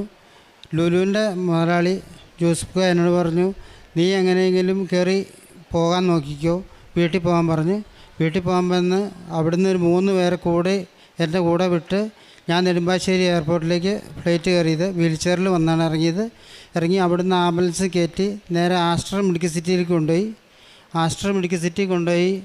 അവിടെ ചെന്ന് കഴിഞ്ഞപ്പോൾ അവർ പറഞ്ഞു ഓപ്പറേഷൻ ചെയ്യാൻ പറ്റില്ല എന്ന് പറഞ്ഞു. അവിടെ പറഞ്ഞിരുന്നത് തന്നെയാണ് ഇവിടെയും പറഞ്ഞത്. അപ്പം നേരെ ലിസി കൊണ്ടുപോയി, ആ ആംബുലൻസിൽ തന്നെ കയറ്റി ലിസി കൊണ്ടുപോയി. ലിസി ചെന്ന് കഴിഞ്ഞപ്പം അവർ പറഞ്ഞു ഇവിടെയും എടുക്കില്ല എന്ന് പറഞ്ഞു. സുധീന്ദ്ര എന്ന് പറയുന്ന ആശുപത്രി ഉണ്ട് എറണാകുളത്ത്, അവിടെ ചെന്നു കഴിഞ്ഞിട്ടും രക്ഷയില്ല. വന്നപ്പോൾ തന്നെ ഇവിടെ അമൃതയെ കൊണ്ടുപോയി. അമൃതയിൽ ചെന്നിട്ടും അവർ പറഞ്ഞു 5 ഓപ്പറേഷൻ തലയ്ക്ക് ചെയ്ത് കഴിഞ്ഞാൽ ഇന്ന് തന്നെ ആൾ പോകും, അതിഭേദം കിട്ടുന്നോളത്തും നിൽക്കട്ടെ, അവിടെ വേറെ ഒന്നും ചെയ്തിട്ട് കാര്യമില്ല എന്ന് പറഞ്ഞു. വീണ്ടും അവർ തന്നെ തിരിച്ച് സുധീന്ദ്രയിലേക്ക് തന്നെ വിട്ടപ്പോൾ അവർ പറഞ്ഞു ഈ ആൾക്ക് കൊടുക്കാൻ പറ്റിയത് വേദനയുടെ ഗുളികയും ഉറക്കഗുളികയും കൊടുക്കാം, കിടന്നുറങ്ങിക്കോളൂല്ലോ എന്ന് പറഞ്ഞു. അപ്പോൾ വേദന അറിയില്ല എന്ന് പറഞ്ഞു. ഞാൻ അത് മേടിച്ച് കഴിച്ച് ഒരാഴ്ചത്തോളം നിന്നു. അപ്പോഴത്തേക്കും എൻ്റെ വൈഫ് എൻ്റെ കയ്യിലിരുന്ന കാശും അടിച്ചെടുത്ത് അവൾ വേറെ ഒരുത്തിൻ്റെ കൂടെ പോയി. കാരണം ഞാൻ 3 മാസം ഡേറ്റ് എനിക്കുള്ളൂ. അപ്പോൾ അതിൻ്റെ പേരിൽ അവൾ പോയി. അത് വിഷയമല്ല. എൻ്റെ മരണം എല്ലാവരും ഫിക്സ് ചെയ്ത് വീട്ടുകാരും ഉറപ്പിച്ചു 3 മാസം കൊണ്ട് ആൾ തീരും, അപ്പം നീ എന്തായാലും മരിക്കാൻ പോകുന്നു. അപ്പോൾ എന്നോട് പറഞ്ഞു ഇത്രയും നിനക്ക് സ്ഥലമുണ്ട്, ഞാൻ സ്ഥലം ഇല്ലാതെ പാറപ്പുറത്താണ് കിടക്കുന്നത്, ആ സ്ഥലമെങ്കിലും എൻ്റെ പേരിലേക്ക് എഴുതിയിട്ട് അല്ലെങ്കിൽ നിൻ്റെ മക്കൾക്ക് അവകാശം വരും, ഞങ്ങൾക്കൊന്നും കിട്ടില്ല എന്ന് പറഞ്ഞു. ശരിയാണല്ലോ എന്ന് കണക്ക് കൂട്ടി ഞാൻ എൻ്റെ അച്ഛൻ്റെയും പെങ്ങളുടെയും പേരിലേക്ക് സ്ഥലം എഴുതിയിട്ട് കൊടുത്തു. എനിക്ക് കൈ കൊണ്ട് ഒപ്പിടാൻ പറ്റില്ല, കൈ തളർന്ന് കിടക്കുകയായിരുന്നു. വലത്ത് വശം മൊത്തം തളർന്ന് താടയിലൊക്കെ മാറി ആകെ ഇതായി കിടന്ന ആളാണ് ഞാൻ. അപ്പോൾ ഈ പഞ്ച് ചെയ്ത് ഇങ്ങനെ കൈ തന്തവരിൽ പതിപ്പിച്ച് ഒപ്പിട്ട് കൊടുത്തു. അവർ സ്ഥലം വീടും അവരെടുത്തു. അപ്പോൾ എൻ്റെ പെങ്ങളും എടുത്തു, അച്ഛനും അമ്മേനെയും അവർ നോക്കുന്നു, പെങ്ങളെ സ്ഥലം എടുത്തു. ഞാൻ എന്തായാലും എനിക്ക് വേറെ പോകാനുമില്ല, ആശുപത്രിയിൽ പോയിട്ടും കാര്യമില്ല, അപ്പം നിനക്കവിടെ കിടക്കാമല്ലോ എന്ന് പറഞ്ഞു. ശരി, ഞാൻ കിടന്നു. അപ്പോഴാണ് എൻ്റെ ഇളയ മോള് വന്നിട്ട് യൂട്യൂബിൽ ഈ കൃപാസനത്തിലെ ഒരു വീഡിയോ എന്നെ കാണിച്ചു തരുന്നു. അപ്പോൾ പറഞ്ഞു ഈ സംഭവത്തിന് പോയി കഴിഞ്ഞാൽ ഒരുപാട് മാറ്റങ്ങൾ വരുന്നുണ്ട്, ഒന്ന് പോയി കാണാൻ പാടില്ലേ എന്ന് ചോദിച്ചു. ഞാൻ പറഞ്ഞു എങ്ങനെ നടക്കും, എനിക്ക് നടക്കാൻ പറ്റില്ല, 3-4 പേര് കൂടി എടുത്തുകൊണ്ട് നടക്കണ്ടേ. ഞാനൊരു 85 കിലോ ഉണ്ടായിരുന്നു വന്നപ്പോൾ. അപ്പോൾ പറഞ്ഞു ആരും കൊണ്ടുപോകില്ലപ്പാ എന്ന് പറഞ്ഞു. അപ്പോൾ അതായത് തൊട്ടപ്പുറത്തെ വീട്ടിലെ പൈലോൺ എന്ന് പറയുന്ന ചേട്ടൻ പറഞ്ഞു ഞങ്ങൾ കൊണ്ടുപോകാം, കസേരയിരുത്തി കയറ്റാം, വണ്ടി കയറ്റാം, വീൽ ചെയർ കൊണ്ടുവച്ചാൽ മതി എന്ന് പറഞ്ഞ് വീൽ ചെയറിൽ കയറ്റിയിരുത്തി ഇവിടെ കൊണ്ടുവന്ന് മുകളിൽ അവരെടുത്തുകൊണ്ട് പോയി എന്നെ ഉടമ്പടി ഇടിപ്പിച്ച് ഞാൻ എടുത്ത് ഇവിടെ വന്ന് അച്ഛൻ തലയിൽ വെച്ച് പ്രാർത്ഥിച്ചു കഴിഞ്ഞിട്ട് എനിക്ക് തിരി കത്തിക്കുന്നത് എങ്ങനെയാണെന്ന് എനിക്ക് അറിഞ്ഞുകൂടായിരുന്നു. എനിക്കിവിടുന്ന് ഉപ്പ് കിട്ടി, തൈലം കിട്ടി, തേൻ കിട്ടി. ഈ സാധനമൊക്കെ ആയിട്ട് ഞാൻ വീട്ടിൽ പോയിരുന്നു. കത്തിച്ചൊക്കെ തീർന്നു കഴിഞ്ഞപ്പോൾ ഇവിടെ തിരി അവിടുന്ന് ഞാൻ വണ്ടി വിളിച്ചിങ്ങോട്ട് വന്നു. അവിടുന്ന് വണ്ടി വിളിച്ച് തിരി തീർന്നുകൊണ്ട് ഇവിടെ വന്ന് ഇവിടുന്ന് ഉടമ്പടി എടുത്ത് കൊണ്ടുപോയത് തന്നെ ആൾക്കാർ ചുമന്നുകൊണ്ടാണ് പോയത്. വണ്ടി കയറ്റിയതൊക്കെ 6 പേര് കൂടി എന്നെ മോളിൽ കയറ്റിയത്. അങ്ങനെ ഞാൻ വീട്ടിലേക്ക് തിരിച്ചു പോയി. തിരി തീർന്നപ്പോൾ തിരിച്ചു വന്ന് എനിക്ക് ഇവിടുന്ന് തിരി തന്നു, വെഞ്ചിരിച്ച് തിരി തന്നു. ഞാൻ ആ തിരിയും കത്തിച്ച് പിന്നെയും പ്രാർത്ഥിച്ച് ഒരു 2-3 ദിവസം കഴിഞ്ഞപ്പം വെറുതെ കട്ടിലേ തന്നെ ഇരുന്നാണ് പ്രാർത്ഥിക്കുകയും ചെയ്യുന്നത്. എല്ലാത്തിനും പുറത്തേക്ക് ഇറങ്ങാൻ പറ്റില്ല, കാരണം എൻ്റെ ഒരു വശം മൊത്തം തളർന്നു കിടക്കുന്ന ആളാണ്. എൻ്റെ മോളാണ് എന്നെ നോക്കിക്കൊണ്ടിരിക്കുന്നത്. അപ്പോൾ എൻ്റെ കാല് വരെ താഴത്തേക്കൊന്ന് ഇട്ട് നോക്കി, ഒന്ന് ചവിട്ടി നോക്കി. ചവിട്ടിയപ്പം ഒരു ബലം മാതിരി തോന്നുന്നുണ്ട്.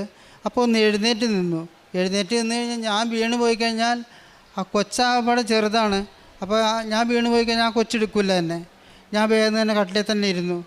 പിന്നെയും ആ തൈലമൊക്കെ ഇട്ട് തലയിൽ തൂത്ത് ഒക്കെ പ്രാർത്ഥിച്ച് കുറച്ച് നേരം ഇരുന്ന് കഴിഞ്ഞിട്ട് പിന്നെ പിറ്റേ ദിവസം ഒന്നും കൂടെ എഴുന്നേറ്റ് നിന്നു. ആ മുറിയിൽ കൂടെ നടന്നു നോക്കി, കുഴപ്പമില്ല. അതിൻ്റെ പിറ്റേ ദിവസം റോഡിലിറങ്ങി നടന്നു. അപ്പം റോഡിലിറങ്ങിയൊക്കെ നടന്നു കഴിഞ്ഞപ്പോഴും വേറെ വിഷയങ്ങളൊന്നുമില്ല. ഉടമ്പടി എടുത്ത് തൈലമൊക്കെ തൂത്ത് കഴിയുമ്പോൾ ഒത്തിരി കുറവ് വന്നു.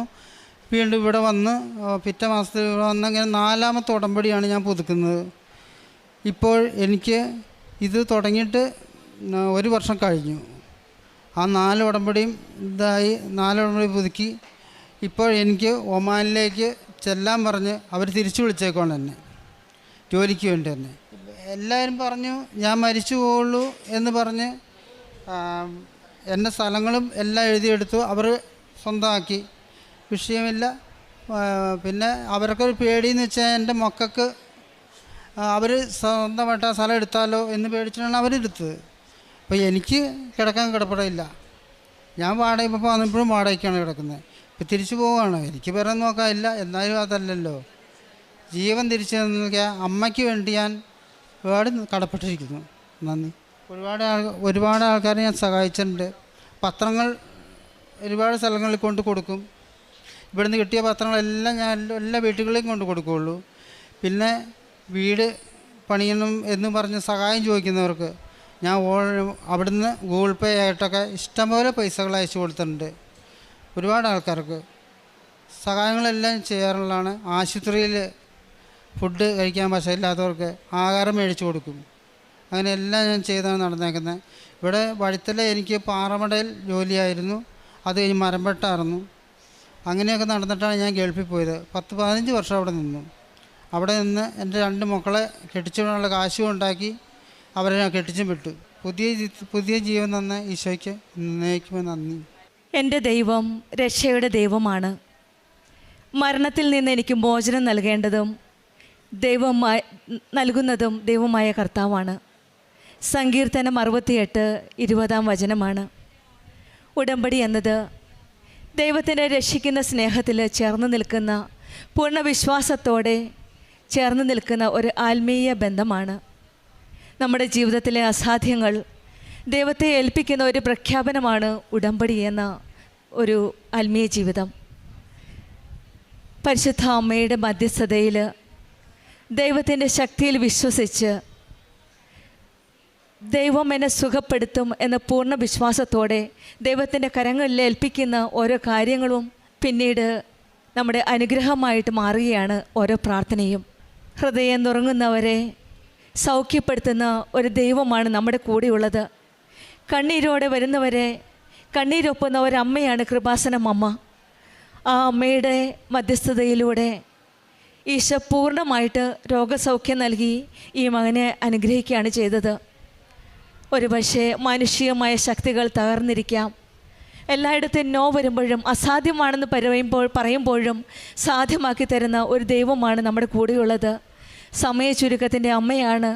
3 മാസം മാത്രം ജീവിതം പറയുമ്പോൾ 1 വർഷത്തേക്ക് നീട്ടിത്തരുന്ന, ജീവിതകാലം ഇനി നീട്ടിത്തരുന്ന, ദീർഘായുസ് നൽകുന്ന ഒരു ദൈവമാണ് നമ്മുടെ കൂടെയുള്ളത്. ആ ദൈവത്തിൻ്റെ കരങ്ങളിലേക്ക് നമ്മുടെ ഓരോ കാര്യങ്ങളും ഏൽപ്പിച്ചു കൊടുക്കാം, വിട്ടുകൊടുക്കാം. നമ്മളെ കാക്കുന്ന ദൈവം, നമ്മൾക്ക് കരുതുന്ന ദൈവം, നമ്മെ സൗഖ്യപ്പെടുത്തുന്ന ദൈവം നമ്മുടെ കൂടെയുണ്ട്. തകർന്നവരുടെ സൗഖ്യമാക്കുന്ന ദൈവമാണ്. മനസ്സിലെ മുറിവുകൾ പോലും ദൈവത്തിന് മുൻപിൽ വിലപ്പെട്ടതാണ്.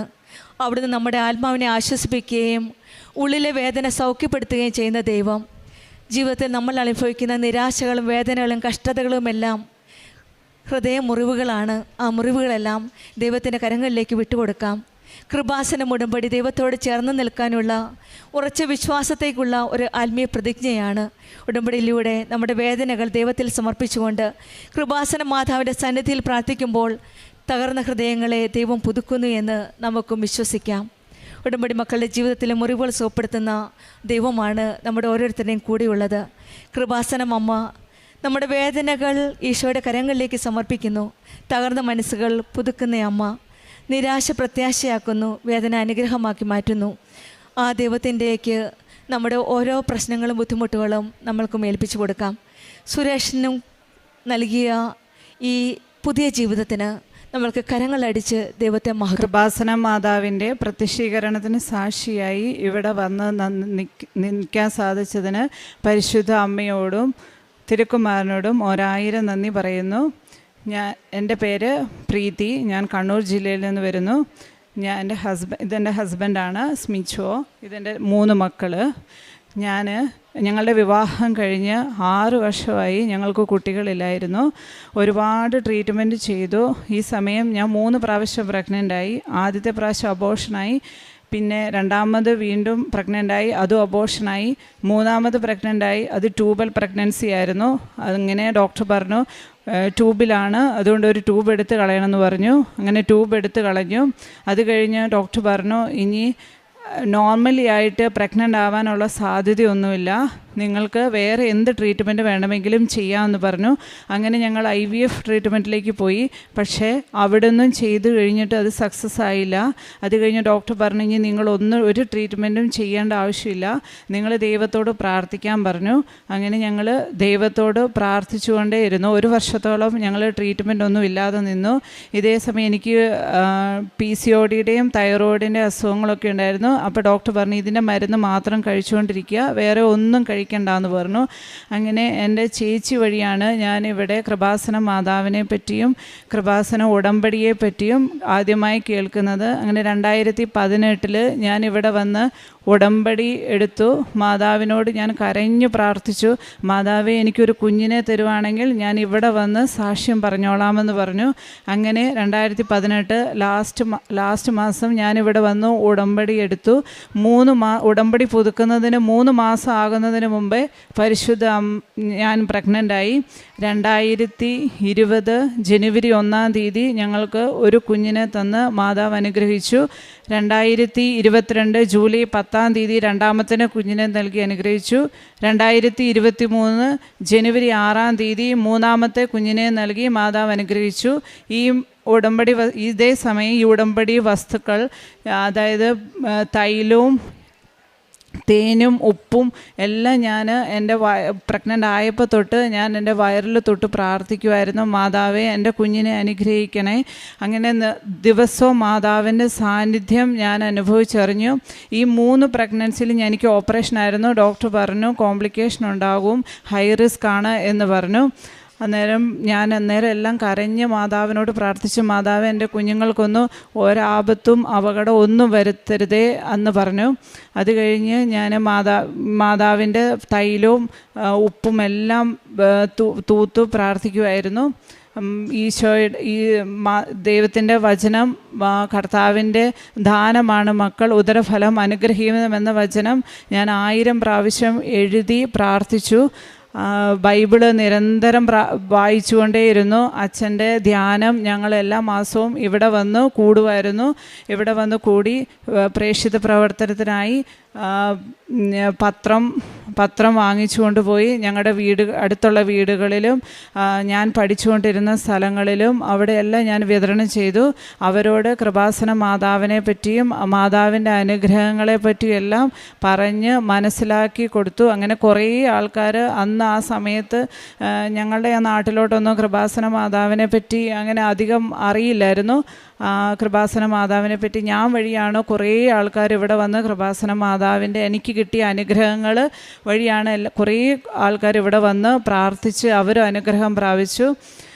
നിരന്തരമായ ജപമാലയും എല്ലാ ദിവസവും പള്ളിയിൽ പോയി കുർബാന കൂടുകയും ബൈബിള് വായിക്കുകയും അച്ഛൻ്റെ ക്ലാസ്സുകളെല്ലാം കൂടുകയും ഞങ്ങൾ ഇവിടെ വന്നു കൂടുകയും അല്ലാതെ മൊബൈലിലും യൂട്യൂബിലും എല്ലാം കൂടുകയും അത് മറ്റുള്ളവർക്ക് ഷെയർ ചെയ്യുകയും കൊടുക്കുകയും ചെയ്തിരുന്നു.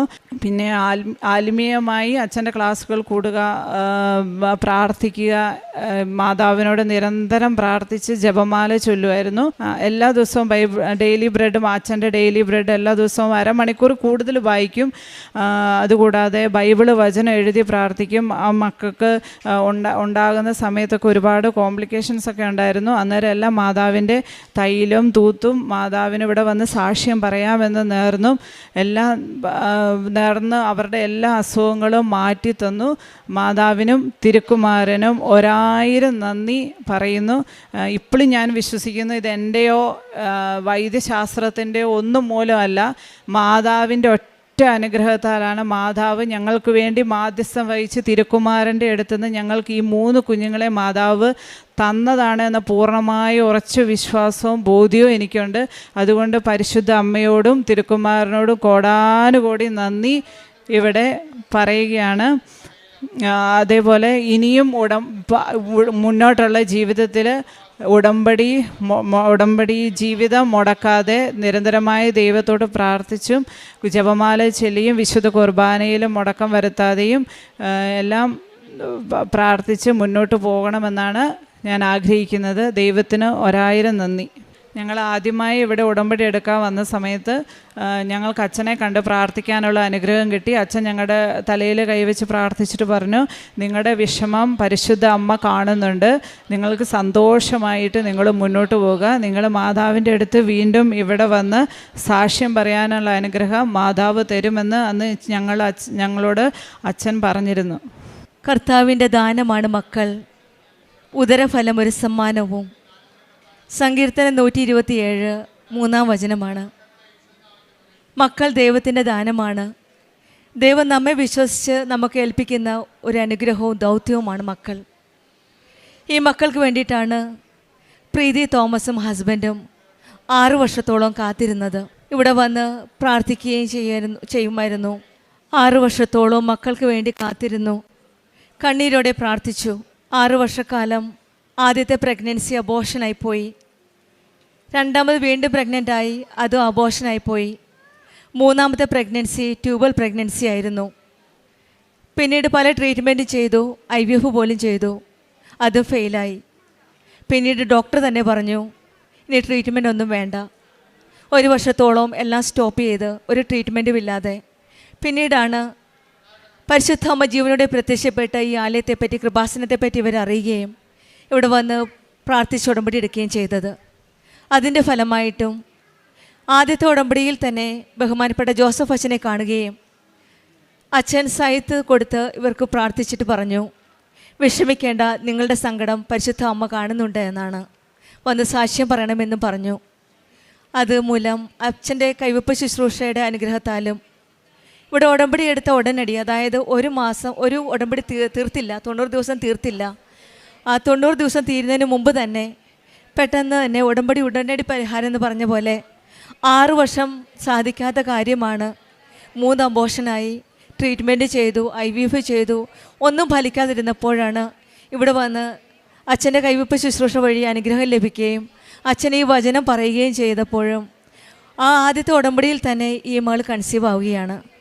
അങ്ങനെയാണ് പരിശുദ്ധ അമ്മയുടെ പ്രത്യക്ഷപ്പെട്ട ഈ ആലയത്തിൽ പ്രത്യക്ഷീകരണത്തിൻ്റെ സാക്ഷിയായിട്ട് 3 മക്കളെയുമായിട്ട് ഈശോയ്ക്കും അമ്മയ്ക്കും നന്ദി പറഞ്ഞുകൊണ്ട് അമ്മയുടെ സന്നിധിയിൽ വരുന്നത്. ഓരോ അനുഗ്രഹങ്ങളും നമ്മുടെ ജീവിതത്തിൽ വരുന്നതായിട്ടാണ് നാം കാണുന്നത്. ഉടമ്പടിയിലൂടെ പരിശുദ്ധ അമ്മയുടെ ഇടപെടലിലൂടെ നമ്മുടെ കുടുംബങ്ങളെ സംരക്ഷിക്കുകയും അനുഗ്രഹിക്കുകയും ചെയ്യട്ടെ എന്ന് പ്രാർത്ഥിക്കാം. നമ്മുടെ മക്കളെ ദൈവത്തിൻ്റെ കരങ്ങളിൽ സമർപ്പിച്ചുകൊണ്ട് ആ നല്ല വഴികളിലൂടെ വളർത്തുവാനുള്ള അനുഗ്രഹവും കൃപയും ലഭിക്കുവാനായിട്ട് നമുക്ക് പ്രാർത്ഥിക്കാം. പ്രീതി തോമസിന് കുടുംബത്തിൽ ലഭിച്ച ഈ വലിയ അനുഗ്രഹങ്ങൾക്ക് നമ്മൾക്ക് കരങ്ങളടിച്ച് ദൈവത്തെ മഹത്വപ്പെടുത്താം. Samson D'Souza, and I'm coming from Bangalore, and this is my wife Teresa Marlin. Firstly, I would like to thank Lord Jesus Christ and Mother Mary for giving me a grace and opportunity to be a witness of this apparition. Firstly, I took covenant in the year 2023, May. So I would like to talk about the recent miracle which happened in my life.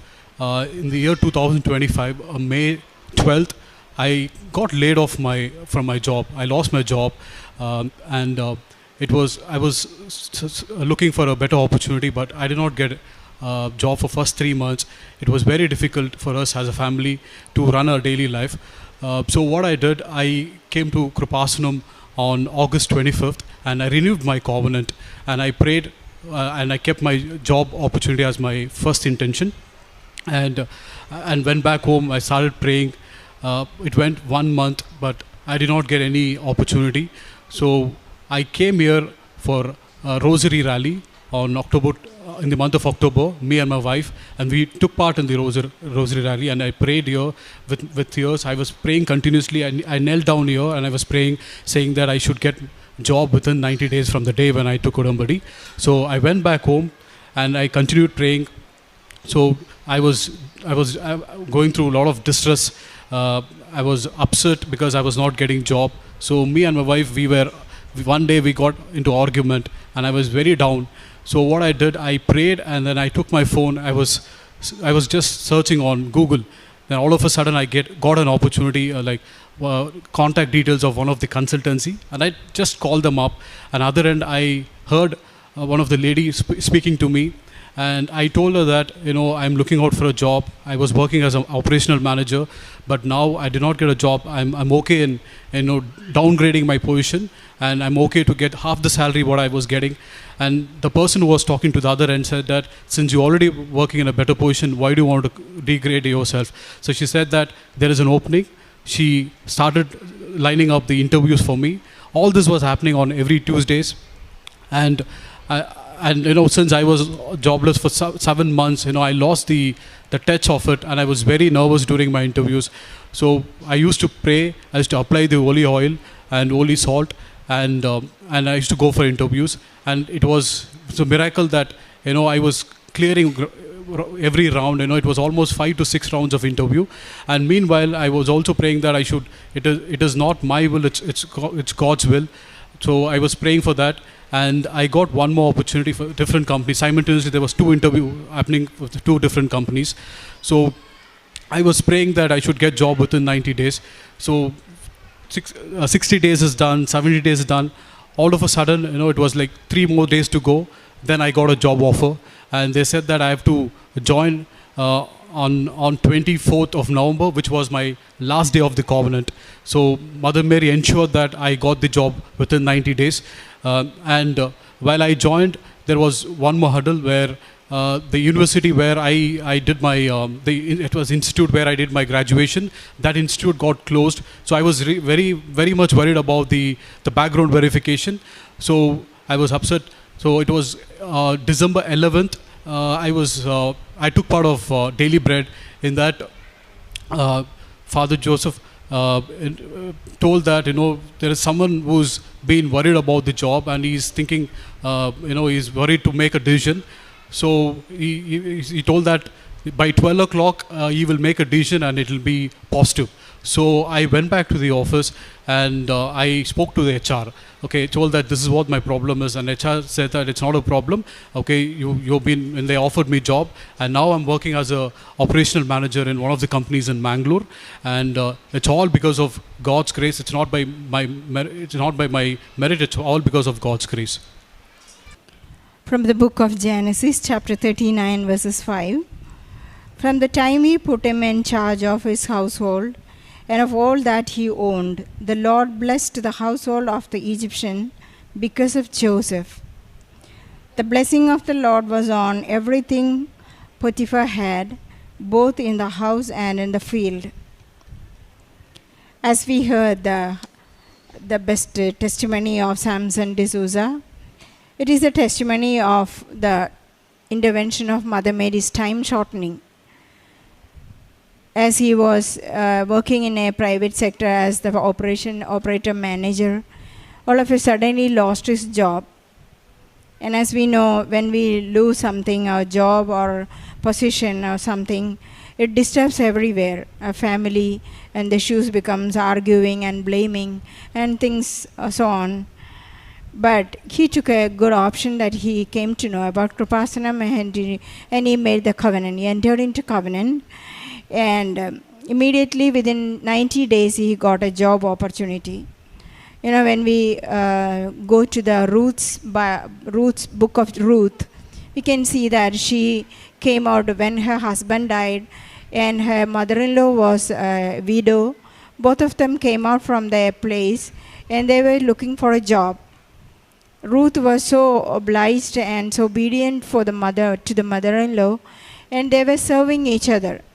So mother-in-law was blessing her and said, go to Boaz's field and collect the little corn, and you will find a job. Where the Boaz come and he offers a job. She gets the provision and the things. So whatever the difficulties we have an answer in the Bible.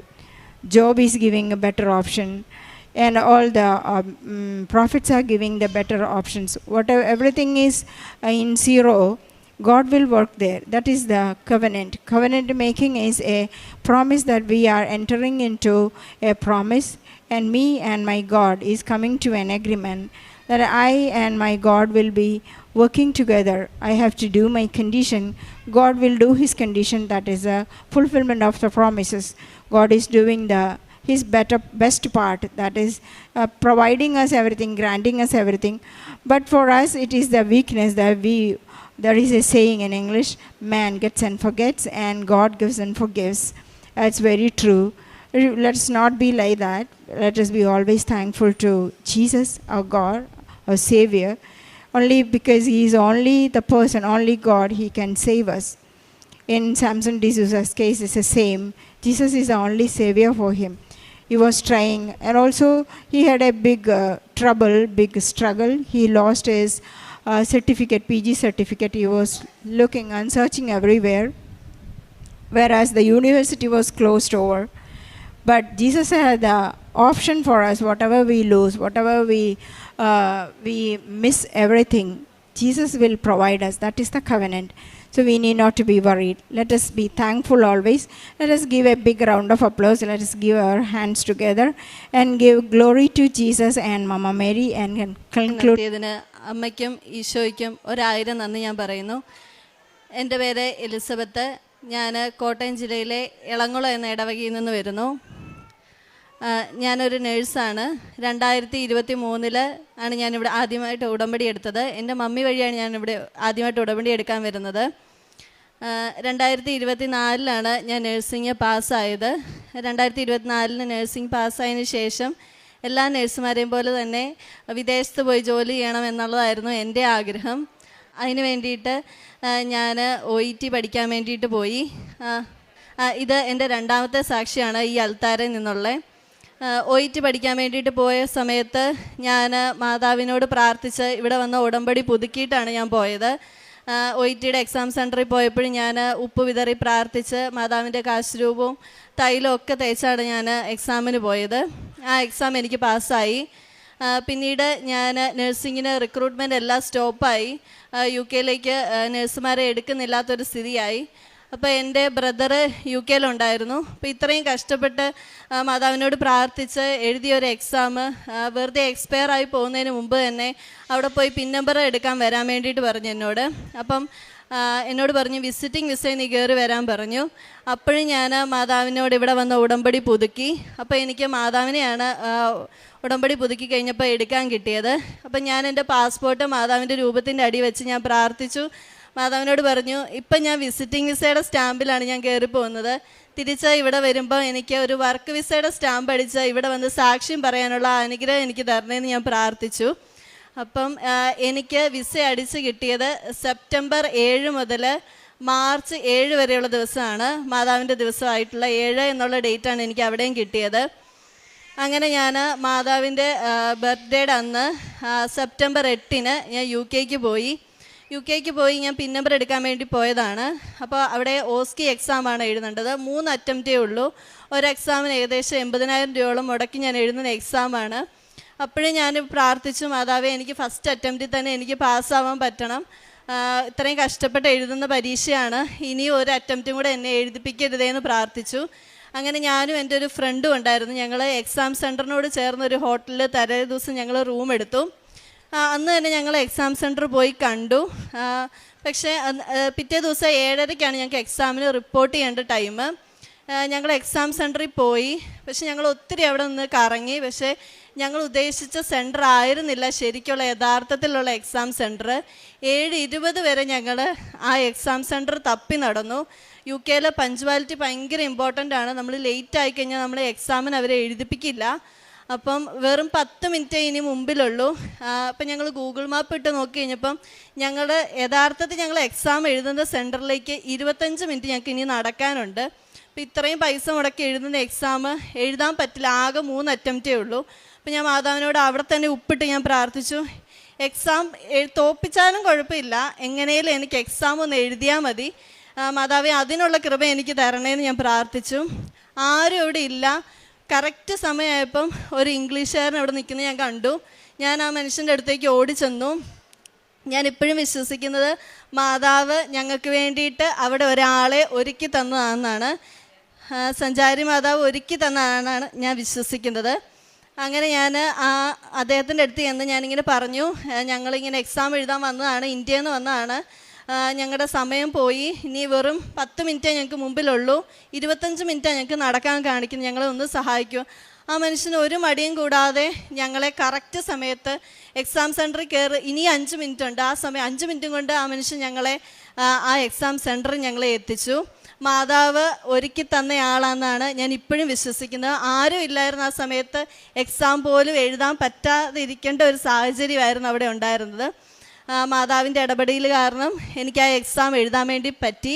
Exam എഴുതാൻ പോയപ്പോഴും ഞാൻ exam സെൻറ്ററിൽ ഉപ്പ് വിതറി പ്രാർത്ഥിച്ചു, തൈലം തേച്ചു, കാശുരൂപം വെച്ചാണ് ഞാൻ പ്രാർത്ഥിച്ചാണ് കയറിയത്. ഞാൻ മാതാവിനോട് പറഞ്ഞു, മാതാവേ മാതാവായിരിക്കണം എക്സാമിനറായിട്ട് എനിക്ക് കൂടെ വരേണ്ടത്. അങ്ങനെ തന്നെ എനിക്ക് എക്സാം എഴുതാൻ പറ്റി. എക്സാം ടഫായിരുന്നു. അപ്പോഴും ഞാൻ പ്രാർത്ഥിച്ചു, മാതാവ് എനിക്ക് തരും എന്ന് ഞാൻ ഉറച്ച് വിശ്വസിച്ചു. പിറ്റേ ദിവസം എൻ്റെ റിസൾട്ട് വന്നു. അത്ഭുതകരമായി ഞാൻ പാസ്സായി. അത് കഴിഞ്ഞ് എനിക്ക് OSCE എക്സാം പാസ്സായി. പിന്നീട് എനിക്ക് മാതാവിൻ്റെ പ്രത്യക്ഷീകരണത്തിൻ്റെ അടുത്ത ഡേറ്റ്, അതായത് October 7 എന്നുള്ള ദിവസം എനിക്ക് UK NMC രജിസ്ട്രേഷൻ എനിക്ക് കിട്ടി. അങ്ങനെ എനിക്ക് പിൻ നമ്പർ അവിടെ കിട്ടി. പിന്നീട് ഞാൻ UK ഒരു ജോലിക്ക് വേണ്ടി ഞാൻ ഒരുപാട് കഷ്ടപ്പെട്ടു. ഇപ്പം UK ഉള്ളവർക്കറിയാം ജോലി കിട്ടാൻ വളരെ ബുദ്ധിമുട്ടാണ്.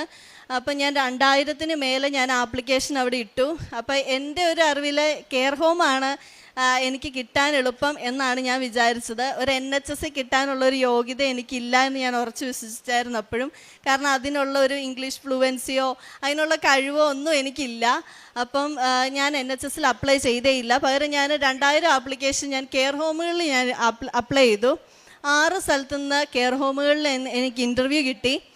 6 ഇടത്തുനിന്നും കുറച്ച് കെയർ ഹോമുകളിൽ എന്നെ റിജക്റ്റ് ചെയ്തു. ഒരു കെയർ ഹോമിൽ നിന്ന് എനിക്ക് ഓഫർ ലെറ്റർ വരെ ലഭിച്ചു. പക്ഷേ ഏറ്റവും ലാസ്റ്റ് എല്ലാം പ്രോസസ്സിംഗ് ഒക്കെ അടുത്താകുമ്പോഴത്തേക്ക് അവർ പറയും വിസ സ്പോൺസർഷിപ്പ് അവർക്ക് തരാൻ പറ്റില്ല എന്ന് പറഞ്ഞുകൊണ്ട് അവരെന്നെ തള്ളിക്കളഞ്ഞു. അപ്പോൾ എനിക്ക് തിരിച്ചു പോരേണ്ട ഒരു സാഹചര്യം വന്നു. പിന്നീട് എനിക്ക് മനസ്സിലായി കെയർ ഹോമുകളിൽ അപ്ലൈ ചെയ്തിട്ട് എനിക്ക് കാര്യമില്ല, NHSലും കൂടെ അപ്ലൈ ചെയ്യണം. ഞാൻ ഓരോ ആപ്ലിക്കേഷൻ ഇടുമ്പോഴും ഇവിടുത്തെ മാതാവിൻ്റെ കാശുരൂപം വെച്ച് പ്രാർത്ഥിച്ച് കുരിശ് വരച്ചാണ് ഞാൻ ഓരോ ആപ്ലിക്കേഷൻ ഇട്ടുകൊണ്ടിരുന്നത്. അപ്പോൾ ഈ ഞാൻ NHSൽ അപ്ലൈ ചെയ്യാൻ തുടങ്ങി. എനിക്ക് ഉറപ്പാണ് NHSലുള്ളൊരു കിട്ടാനുള്ളൊരു യോഗ്യതയൊന്നും എനിക്കില്ല. 100 ആപ്ലിക്കേഷനോളം ഞാൻ NHSൽ ഞാൻ ഇട്ടു. അങ്ങനെ എല്ലായിടത്തുനിന്നും അവിടുന്ന് എനിക്ക് റിജക്ഷൻ വന്നു. പിന്നെ എനിക്ക് മനസ്സിലായി ഇത് കിട്ടാൻ പോകുന്ന കാര്യമല്ല, ഞാൻ തിരിച്ച് നാട്ടിലേക്ക് വരേണ്ടി വരും. ഞാൻ പ്രാർത്ഥിക്കുമായിരുന്നു, ഞാൻ കരഞ്ഞ് മാതാവിൻ്റെ രൂപം എൻ്റെ ഉണ്ടായിരുന്നു, അത് കെട്ടിപ്പിടിച്ച് ഞാൻ കരയുമായിരുന്നു എല്ലാ ദിവസവും രാത്രിയിൽ. നാണം കെടേണ്ട വരും ഞാൻ തിരിച്ച് നാട്ടിൽ ചെന്ന് കഴിഞ്ഞാൽ. ഒത്തിരി പേരുടെ ക്വസ്റ്റ്യൻസ് ഞാൻ ഫേസ് ചെയ്യേണ്ടി വരും. എങ്ങനെയും എനിക്കൊരു ജോലി എന്നെ ഒന്ന് സഹായിക്കണം എന്ന് ഞാൻ പ്രാർത്ഥിക്കുമായിരുന്നു. ലാസ്റ്റ് മാർച്ച് 7-ാം തീയതി എൻ്റെ വിസ തീരുവാണ്. മാർച്ച് 1-ാം തീയതി ചേട്ടൻ എന്നോട് പറഞ്ഞു, നീ ടിക്കറ്റ് ബുക്ക് ചെയ്തോ, തിരിച്ച് നാട്ടിലേക്ക് പോകാനുള്ള ടിക്കറ്റ് ബുക്ക് ചെയ്തോളാൻ പറഞ്ഞു. അങ്ങനെ ഞാൻ ടിക്കറ്റ് ബുക്ക് ചെയ്തു. ഫെബ്രുവരി 16 എന്നിട്ട് ഫെബ്രുവരി 15 എനിക്ക് ഒരു ഇൻ്റർവ്യൂ കോളും ഒരിടത്തുനിന്ന് വന്നില്ല. അപ്പോൾ ഞാൻ പ്രതീക്ഷിച്ചു തിരിച്ച് നാട്ടിൽ പോവുക, അതാണ് ഇനിയുള്ള എൻ്റെ അടുത്ത മുന്നിലുള്ള കാര്യമെന്ന്. അങ്ങനെ ഫെബ്രുവരി 16-ാം തീയതി ഒരു NHSന്ന് എനിക്കൊരു ഇൻ്റർവ്യൂ വന്നു. അത്രയും നാൾ ഒരു ഇൻ്റർവ്യൂ പോലും, ഒരു NHSന്ന് പോലും എനിക്ക് ഇൻ്റർവ്യൂ കോൾ വന്നില്ല. ഞാൻ എപ്പോഴും പ്രാർത്ഥിക്കുമായിരുന്നു, NHSലെ ഒരു ഇൻ്റർവ്യൂ തന്നാൽ മതി, കാരണം അതെങ്ങനെയാണെന്നൊന്ന് അറിയാൻ. എന്നെ പാസ്സാക്കൊന്നും വേണ്ട, ഞാനത് പ്രതീക്ഷിക്കുന്നില്ല. എനിക്കൊന്ന് അറ്റ്ലീസ്റ്റ് ഒന്ന് അറ്റൻഡ് ചെയ്യാനുള്ളൊരു ഭാഗ്യം എനിക്ക് തരണമെന്ന് ഞാൻ പ്രാർത്ഥിച്ചിരുന്നു. അങ്ങനെ ഫെബ്രുവരി 26 ഞാൻ പോരുന്നതിന് 2 ദിവസം മുമ്പ്, അതായത് മാർച്ച് 1 ഞാൻ ടിക്കറ്റ് എടുത്തു. ഫെബ്രുവരി 26 എനിക്ക് ഇൻ്റർവ്യൂ അറ്റൻഡ് ചെയ്യാനുള്ള ഭാഗ്യം മാതാവ് തന്നു. ഇൻ്റർവ്യൂവിന് പോയപ്പോഴും ഞാൻ ഇവിടുത്തെ കാശ്രൂപവും തൈലവും ഉപ്പും ഒക്കെ ഞാൻ അവിടെ വിതറി പ്രാർത്ഥിച്ചിരുന്നു. അപ്പോഴും ഞാൻ പ്രാർത്ഥിച്ചു, എൻ്റെ ഇൻ്റർവ്യൂവറായിട്ട് മാതാവായിരിക്കണേ വരേണ്ടത്. എൻ്റെ ലാസ്റ്റ് ചാൻസാണ്. ഞാൻ 2 ദിവസം കഴിയുമ്പോൾ ഞാൻ നാട്ടിലേക്ക് തിരിച്ചു പോരുക. പിന്നെ എനിക്ക് യാതൊരു മാർഗ്ഗവും ഇല്ല. ഇനി എനിക്ക് ഇവിടെ നാട്ടിൽ കയറാനുള്ള ഒരു രക്ഷയുള്ളൂ. എൻ്റെ കൂട്ടുകാരൊക്കെ നാട്ടിൽ കയറിയിട്ട് എല്ലാവരും ഇറങ്ങി പോരുക, തിരിച്ച് നാട്ടിൽ നിന്ന് പ്രൈവറ്റിലൊക്കെ കയറിയിട്ട്. അപ്പം മാതാവേ, എന്നെ എങ്ങനെയും രക്ഷപ്പെടുത്തണേ, എൻ്റെ ലാസ്റ്റ് ചാൻസാണ് കേട്ടോ എന്ന് പറഞ്ഞ് ഞാൻ പ്രാർത്ഥിച്ചു. അന്ന് എനിക്ക് ഇൻ്റർവ്യൂവിന് കിട്ടിയ സമയം എന്ന് പറയുന്നത് നമ്മുടെ നാട്ടിലെ 2:30, മാതാവ് പ്രത്യക്ഷപ്പെട്ട 2:30ക്കാണ് എനിക്ക് അവിടെ ഇൻ്റർവ്യൂ ഉണ്ടായിരുന്നത്. അന്ന് UK ടൈം 2:30ക്കാണ് അവരെന്നെ വിളിച്ച് പറഞ്ഞത്, നീ ഇൻ്റർവ്യൂ പാസ്സായി, നിന്നെ ഞങ്ങൾ സെലക്ട് ചെയ്യുക എന്നുള്ളത്. വെറും ഒരു കെയർ ഹോം പ്രതീക്ഷിച്ചിരുന്ന എനിക്ക് UK ഒരു NHSൽ ജോലി ചെയ്യാൻ യോഗ്യതയില്ല എന്ന് പ്രതീക്ഷിച്ച് എനിക്ക് മാതാവ് ഒരുക്കി തന്നത് ഒരു NHS ആയിരുന്നു. അവിടെ ജോലി ചെയ്യാനാണ് മാതാവ് എനിക്ക് അവസരം തന്നത്. അപ്പം ഞാൻ മാതാവിനോട് പറഞ്ഞു, എന്ന് എനിക്ക് വിസ അടിച്ച് കൈ കിട്ടുന്നോ അതിൻ്റെ പിറ്റേ ദിവസം ഞാനിവിടെ വന്ന് സാക്ഷ്യം പറയുമെന്ന് ഞാൻ മാതാവിനോട് പറഞ്ഞിരുന്നു. ഇന്നലെ എൻ്റെ വിസ എനിക്ക് കിട്ടി. ഞാൻ ഈ 13-ാം തീയതി തിരിച്ച് UK പോവുകയാണ്. UK തന്നെ ഏറ്റവും നല്ലൊരു ആശുപത്രിയായിരുന്നു മാതാവ് എനിക്ക് വേണ്ടി കരുതിയത്. ഒരു കെയർ ഹോം ആയിരുന്നില്ല. മാതാവിനും ഈശോയ്ക്കും എൻ്റെ മെറിറ്റ് കൊണ്ട് കിട്ടിയതേ അല്ല, not by my merit but by the grace of God. ഇത്രയും അനുഗ്രഹങ്ങൾ തന്ന ഈശോയ്ക്കും മാതാവിനും കോടാനുകൂടി നന്ദി ഞാൻ പറയുന്നു. പ്രേക്ഷിത പ്രവർത്തനമായിട്ട് ഇവിടുന്ന് കിട്ടുന്ന പത്രം, ഞാൻ ഏറ്റവും കൂടുതൽ പത്രം കൊടുത്തിരുന്നത് ഓട്ടോ ഓടിക്കുന്ന ചേട്ടന്മാർക്കാണ് ഏറ്റവും കൂടുതൽ കൊടുത്തിരുന്നത്. കാരണം അവർക്കാണ് ഏറ്റവും കൂടുതൽ സമയം, കുറേ ഫ്രീ ടൈം അവർക്ക് കിട്ടുന്നുണ്ട്. അപ്പോൾ ഞാൻ അവർക്കാണ് കൂടുതൽ പത്രം വിതരണം ചെയ്തുകൊണ്ടിരുന്നത്. അതുപോലെ തന്നെ എൻ്റെ മുമ്പിൽ ആര് സഹായത്തിന് വന്നാലും എന്നാൽ കഴിയുന്ന സഹായം ഞാൻ ചെയ്യുമായിരുന്നു. അതുപോലെ തന്നെ ആത്മീയമായിട്ട് ഞാൻ ഹോസ്റ്റലിൽ താമസിച്ചിരുന്ന ചാപ്പലിൽ തന്നെ എല്ലാ ദിവസവും കുർബാന ഉണ്ടായിരുന്നു. ഞാൻ ഒരു ദിവസം പോലും കുർബാന മുടക്കാതെ എല്ലാ ദിവസവും കുർബാനയ്ക്ക് പോയിരുന്നു. ഇവിടെ എൻ്റെ ജപമാല റാലി കഴിഞ്ഞ 2024 നടന്ന ജപമാല റാലിയിൽ ഞാൻ തന്നെ ഇനീഷ്യേറ്റീവ് എടുത്ത് എൻ്റെ കൂട്ടുകാരെ KSRTC ഒക്കെ ബുക്ക് ചെയ്ത് ഞാൻ എൻ്റെ കൂട്ടുകാരെ ഇവിടെ കൊണ്ടുവന്നു, റാലിയിൽ പങ്കെടുപ്പിച്ചു. അതുപോലെ തന്നെ ഞാൻ വഴിയായിട്ട് ഒരുപാട് എൻ്റെ കൂടെ പഠിക്കുന്ന ഒരുപാട് കുട്ടികൾ ഇവിടെ വന്ന് ഉടമ്പടി എടുക്കാൻ വേണ്ടിയിട്ട് സാധിച്ചു. ഞാൻ OSCE എക്സാം എഴുതാൻ പോയപ്പോഴും ഞാൻ അവിടെ ഉണ്ടായിരുന്ന ചേച്ചിമാർക്കും ഒക്കെ ഞാൻ മാതാവിനെ പറ്റി പറഞ്ഞു കൊടുക്കുകയും മാതാവിൻ്റെ പത്രമൊക്കെ കൊടുക്കുകയും ചെയ്തിരുന്നു. ആത്മീയ ജീവിതമായി എല്ലാ ദിവസവും ഞാൻ അച്ഛൻ്റെ ഡെയിലി ബ്രെഡ് കൂടുമായിരുന്നു. അതുപോലെ തന്നെ അച്ഛൻ്റെ ചൊവ്വാഴ്ചകളിലെ ധ്യാനം ഞാൻ ഷെയർ ചെയ്യുമായിരുന്നു. പിന്നെ കുർബാന ഞാൻ ഒരിക്കലും മുടക്കിയിട്ടില്ല, ജപമാല മുടക്കിയിട്ടില്ല. അരമണിക്കൂർ എല്ലാ ദിവസവും ബൈബിൾ വായിച്ചിട്ടേ ഞാൻ കിടക്കത്തുള്ളൂ.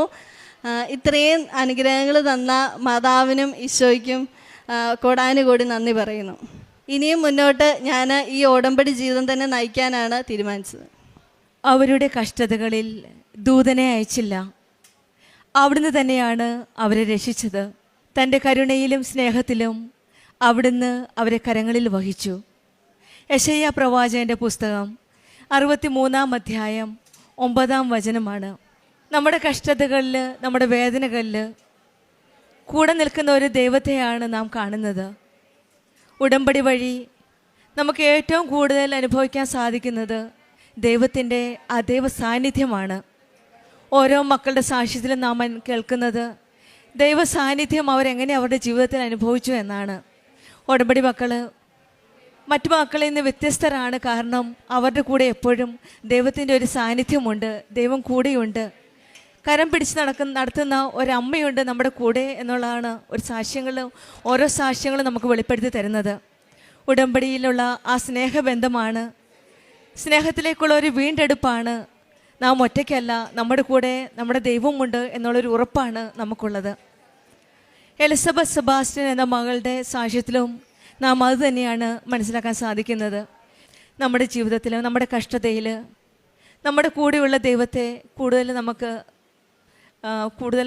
കൂടുതൽ കരുതലോടെ നമ്മളെ മുന്നോട്ട് നയിക്കുന്ന ആ ദൈവത്തിൻ്റെ കരങ്ങളിലേക്ക് നമ്മുടെ ഓരോ കാര്യങ്ങളും നമുക്ക് വിട്ടുകൊടുക്കാം. നമ്മുടെ എല്ലാ ഭാരങ്ങളും കരങ്ങളിൽ ഏൽപ്പിച്ചു കൊടുക്കുമ്പോൾ നമ്മളെ താങ്ങുന്ന തൻ്റെ കരുണയിലും സ്നേഹത്തിലും അവിടുന്ന് അവരെ കരങ്ങളിൽ വഹിക്കുന്നു. നമ്മളെ കരങ്ങളിൽ വഹിക്കുന്ന ആ ദൈവത്തിൻ്റെ കരങ്ങളിലേക്ക് നമ്മുടെ ഓരോ പ്രശ്നങ്ങളും പ്രതീക്ഷകളും എല്ലാം നമുക്ക് സമർപ്പിച്ച് പ്രാർത്ഥിക്കാം. എലിസബത്തിനും കുടുംബത്തിനും ലഭിച്ച ഈ വലിയ അനുഗ്രഹങ്ങൾക്ക് നമ്മൾക്ക് കരങ്ങളടിച്ച് ദൈവത്തെ മഹത്വപ്പെടുത്താം. ഉണ്ടായിരിക്കട്ടെ. എന്നെയും എൻ്റെ കുടുംബത്തെയും ഈ അമ്മയുടെ പ്രത്യക്ഷീകരണത്തിൻ്റെ സാക്ഷിയായി ഈ ആൾത്താരിൽ നിർത്തിയ ഈശോയ്ക്കും അമ്മയ്ക്കും ഞാൻ കോടാനുകോടി നന്ദി പറയുന്നു. എൻ്റെ പേര് വിലാസിനി പ്രസന്നകുമാർ. എൻ്റെ മകൻ അരുൺ കുമാർ AP. ഞാൻ മാവടി എന്ന സ്ഥലത്ത് നിന്ന് വരുന്നു. എൻ്റെ അനിയത്തി പറഞ്ഞാണ് ഞാൻ ഈ കൃപാസനത്തെ പറ്റി അറിയുന്നത്. ഇവിടെ വന്ന് എനിക്ക് വലിയൊരു അനുഗ്രഹം കിട്ടി. ഞങ്ങളൊരു പപ്പട കമ്പനി നടത്തുവാണ്. അവിടെ ഫ്ലോവർ ഉണ്ട്, അതിൽ തീ അകത്ത് ഇട്ട് അടയ്ക്കുന്നതാണ്. അതിലെ കാറ്റ് കൊണ്ടാണ് പപ്പടം ഉണങ്ങുന്നത്. അതിൽ തീപ്പരി താഴെ വീണ് കിടന്നു. അത് ആരും ശ്രദ്ധിച്ചില്ല. വൈകുന്നേരമായിരുന്നു. അടുത്ത് വിറക് കിടപ്പുണ്ടായിരുന്നു. ആ വിറകിന് തീപ്പരി എരിഞ്ഞ് അതാ തീ കയറി പിടിച്ചു. രാത്രി 1 മണിയായപ്പോഴാണ് അത് പിടിക്കുന്നത്. അടുത്ത് തൊട്ട് വണ്ടി കിടപ്പുണ്ട്, ജനറേറ്ററുണ്ട്, മിഷനറി സാധനങ്ങളെല്ലാം ഉണ്ട്. ആ കയറി പിടിക്കുന്നത് കണ്ട് ഒരു വണ്ടി അവിടെ 1 മണിയായപ്പോൾ അതിലേ പോയ കാരണം അവരവിടെ തീ കത്തുന്നത് കണ്ട് വണ്ടി നിർത്തി അവിടെ കിടന്ന ബായിമാരെ വിളിച്ചേൽപ്പിച്ചു. അവർ ഓടി ഇറങ്ങി വന്ന് വെള്ളം പാസ് ചെയ്ത് തീ കെടുത്തി. അന്നേരം ആ വണ്ടി അതിലേ പോയില്ലെങ്കിൽ ആ കമ്പനി മൊത്തം കത്തി നശിക്കുമായിരുന്നു, സാധനങ്ങളെല്ലാം പോകുമായിരുന്നു. തൊട്ടടുത്തൊരു ആ വണ്ടി കിടന്നിടത്ത് വണ്ടിക്കകത്ത് ഞാൻ അമ്മയുടെ കാശുരൂപം വെച്ചിട്ടുണ്ട്. കമ്പനിയിലും കാശുരൂപം ഞാൻ വെച്ച് പ്രാർത്ഥിക്കും. ഈ കമ്പനി അമ്മയെ ഞാൻ ഏൽപ്പിച്ചേക്കുന്ന ഒരപകടങ്ങളും കൂടാതെ കാത്തുകൊള്ളണേ എന്നും പ്രാർത്ഥിക്കും. അതിൻ്റെ ഫലമായ ആ ദൈവദൂതനെ പോയല്ലേ ആ വണ്ടി അതിലേ അന്നേരം വന്ന്. അല്ലെങ്കിൽ ഒരു 10 മിനിറ്റ് കൂടെ കഴിഞ്ഞ് ആ വണ്ടി അതിലേ പോകുന്നെങ്കിൽ മൊത്തത്തിൽ എല്ലാം കത്തി നശിക്കുമായിരുന്നു. ഡീസലും എല്ലാം തീ പിടിച്ചെല്ലാം പൊട്ടി തെറിക്കുമായിരുന്നു. ഞങ്ങൾക്ക് ഒത്തിരി നഷ്ടം സംഭവിക്കുമായിരുന്നു. പരിശുദ്ധ അമ്മയെ ആ അപകടത്തിൽ നിന്നും ഞങ്ങളെ രക്ഷിച്ചതെന്ന് എനിക്ക് പൂർണ്ണ വിശ്വാസമുണ്ട്. രണ്ടാമത്തെ എൻ്റെ സാക്ഷ്യം, എൻ്റെ മകനൊരു കുഴൽക്കിണർ കുഴിച്ചു. 250 അടി താഴ്ചയ്ക്ക് അതിൽ വെള്ളം കാണുമെന്ന് പറഞ്ഞു.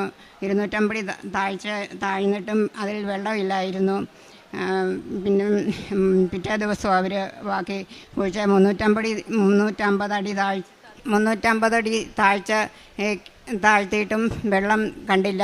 ഞാൻ എൻ്റെ വീട്ടിൽ നിന്ന് ഉപ്പും തൈലവും എടുത്തുകൊണ്ടുപോയി പ്രത്യക്ഷീകരണ പ്രാർത്ഥനയും വിശ്വാസ പ്രമാണവും ചൊല്ലി അതിലേക്കിട്ടു. അതിൻ്റെ അവർ കുത്തിക്കൊണ്ടിരുന്നപ്പം അതിലൊഴിച്ച് ഇതിന് വെള്ളം ആവശ്യത്തിന് കണ്ടേ നിർത്താവുള്ളൂ എന്ന് ഞാൻ പറഞ്ഞു, പ്രാർത്ഥിച്ചു. ഞാനിവിടെ വന്ന് സാക്ഷ്യം പറഞ്ഞോളാം. എൻ്റെ മകൻ ആവശ്യത്തിനുള്ള വെള്ളം കാണണേന്ന് ഞാൻ പ്രാർത്ഥിച്ചു. അതിൻ്റെ ഫലമായി കുറച്ചുകൂടെ 400 അടി താത്തു കഴിഞ്ഞപ്പോൾ അവന് ആവശ്യത്തിനുള്ള വെള്ളം കിട്ടി. കിണർ 2.5-3 മണിക്കൂർ അടിച്ചിട്ടും പറ്റാത്ത വെള്ളം ഉണ്ടായിരുന്നു. പണിക്കാർ അതിൽ കിണർ താത്തിട്ട് അവർ വെള്ളം ഉണ്ടോ ഇല്ലയോ എന്നോ ഒന്നും പറഞ്ഞില്ല. അവർ കിണർ നിർത്തുക ചെയ്ത് ആവശ്യത്തിനുള്ള വെള്ളം കിട്ടുമെന്ന് മാത്രം പറഞ്ഞു. പിന്നെ 2-3 ദിവസം കഴിഞ്ഞപ്പം കിണർ നിറച്ച് വെള്ളം കിടപ്പുണ്ട്. മോട്ടർ വെച്ചയാളും പറഞ്ഞു, മോട്ടർ വെച്ചാൽ നിങ്ങൾക്ക് ആവശ്യത്തിനുള്ള വെള്ളം കിട്ടുകയില്ല, അത് കാരണം മോട്ടർ വെക്കണ്ട എന്ന് പറഞ്ഞായിരുന്നു. പക്ഷേ ഞാൻ ധൈര്യമായിട്ട് മോട്ടർ വെച്ച് 2 മാസമായി. ഇതുവരെ വെള്ളം ആവശ്യത്തിനും മിച്ചത്തിനും വെള്ളം ഇഷ്ടം പോലെ കിട്ടുന്നുണ്ട്. എൻ്റെ കാല് ഒരു വിളക്ക് വീണ് തള്ളവിരൽ ചതഞ്ഞായിരുന്നു. അത് ആശുപത്രിയിൽ പോയി മരുന്ന് വെച്ച് കരിഞ്ഞു. 5-8 വർഷമായി. പക്ഷേ ഇപ്പോഴും ആ തള്ളവിരൽ എവിടെ മുട്ടിയാലും ഒന്ന് തൊട്ടാൽ അപ്പടി വേദനയായിരുന്നു ആ കാലിന്. ഞാൻ ഈ അമ്മയുടെ നേർച്ച വസ്തുക്കൾ ഉപ്പും തൈലവും കുരിശ് വരച്ച് വിശ്വാസ പ്രമാണം ചൊല്ലി ആ കാലിൽ തൂക്കുമായിരുന്നു. അതിൻ്റെ ഫലമായി ഇപ്പോൾ ആ കാലിന് ഒരു കുഴപ്പവുമില്ല. പിന്നെ എൻ്റെ ഭർത്താവ് എൻ്റെ മകന് ബിസിനസ് നടത്തുമായിരുന്നു. ഞങ്ങളുടെ കൂടെ ആയിരുന്നു. അവന് സ്വന്തമായിട്ട് നടത്തണമെന്നും പറഞ്ഞ് അവന് വേറെ സ്വന്തമായിട്ട് നടത്തി. ആദ്യം കൊറോണ സമയമായതുകൊണ്ട് അപ്പടി പരാജയമായിരുന്നു. അത് കഴിഞ്ഞാൽ ഞാനിവിടെ വന്ന് ഉടമ്പടി എടുത്ത് ഞാൻ പ്രാർത്ഥിച്ചു. മകന് കച്ചവടം നല്ല രീതിയിൽ കിട്ടണം എന്ന് പ്രാർത്ഥിച്ചു. അതിൻ്റെ ഫലമായി അവന് നല്ല രീതിയിൽ കച്ചവടം കിട്ടി. അവന് വണ്ടി എടുക്കാനും ആദ്യം വണ്ടി ഉണ്ടായിരുന്നു. ബിസിനസ് കൊറോണ സമയത്ത് ആ വണ്ടിയെല്ലാം പോയി. പിന്നെ ഞാൻ പ്രാർത്ഥിച്ചു, അമ്മേ എനിക്ക് മകനൊരു നല്ല വണ്ടി എടുക്കാൻ കഴിയണേ എന്ന് പ്രാർത്ഥിച്ചതിൻ്റെ ഫലമായി പിറ്റത്തെ പ്രാവശ്യം അവന് നല്ലൊരു കാറുമായിട്ടാണ് വന്നേ. പിന്നെ സെയിലിന് പോകാനും ഡിറ്റോ എടുക്കാൻ കഴിഞ്ഞു. എല്ലാം അമ്മയുടെ അനുഗ്രഹം കൊണ്ട് അവനിപ്പം ബിസിനസ് നല്ല രീതിയിൽ പോകുന്നു. എൻ്റെ ഭർത്താവ് ആദ്യം ഇവിടെ വരാൻ എന്നെ അനുവദിച്ചു. രണ്ടാമത് അത് കഴിഞ്ഞ് കുറച്ച് കഴിഞ്ഞപ്പം 3 പുതുക്ക് കഴിഞ്ഞപ്പം പോകാൻ സമ്മതിച്ചില്ല. പ്രാർത്ഥിക്കാനും സമ്മതിക്കുകയില്ലായിരുന്നു. പോകണ്ട എന്ന് പറഞ്ഞാൽ തിരിയൊന്നും കത്തിക്കാൻ സമ്മതിച്ചില്ല. ഞാൻ അറിയാതെ കണ്ട് തിരി കത്തിക്കാതെ കണ്ട് മനസ്സിൽ പ്രാർത്ഥിക്കുമായിരുന്നു. പിന്നെ ഓൺലൈനിൽ ഉടമ്പടി പുതുക്കുമായിരുന്നു. അങ്ങനെ പ്രാർത്ഥിച്ചൊരു ദിവസം പ്രാർത്ഥിച്ച് കിടക്കുമ്പോൾ രാവിലെയും വൈകിട്ടും ഞാൻ പ്രാർത്ഥിക്കും. ഭർത്താവ് പുറത്തോട്ട് പോകുന്ന നേരത്തിന് സാക്ഷ്യം മുഴുവൻ കേൾക്കും, ധ്യാനം കൂടുകയും എല്ലാം ചെയ്യും. തിരി കത്തിക്കലെന്ന് മാത്രമേ ഉള്ളായിരുന്നു. അത് കഴിഞ്ഞ് അങ്ങനെ ഒരു രാത്രിക്ക് എൻ്റെ റൈറ്റ് ബ്രസ്റ്റിലെ ഒരു ക്യാൻസറിൻ്റെ ഇത് തെളിഞ്ഞു വന്നു.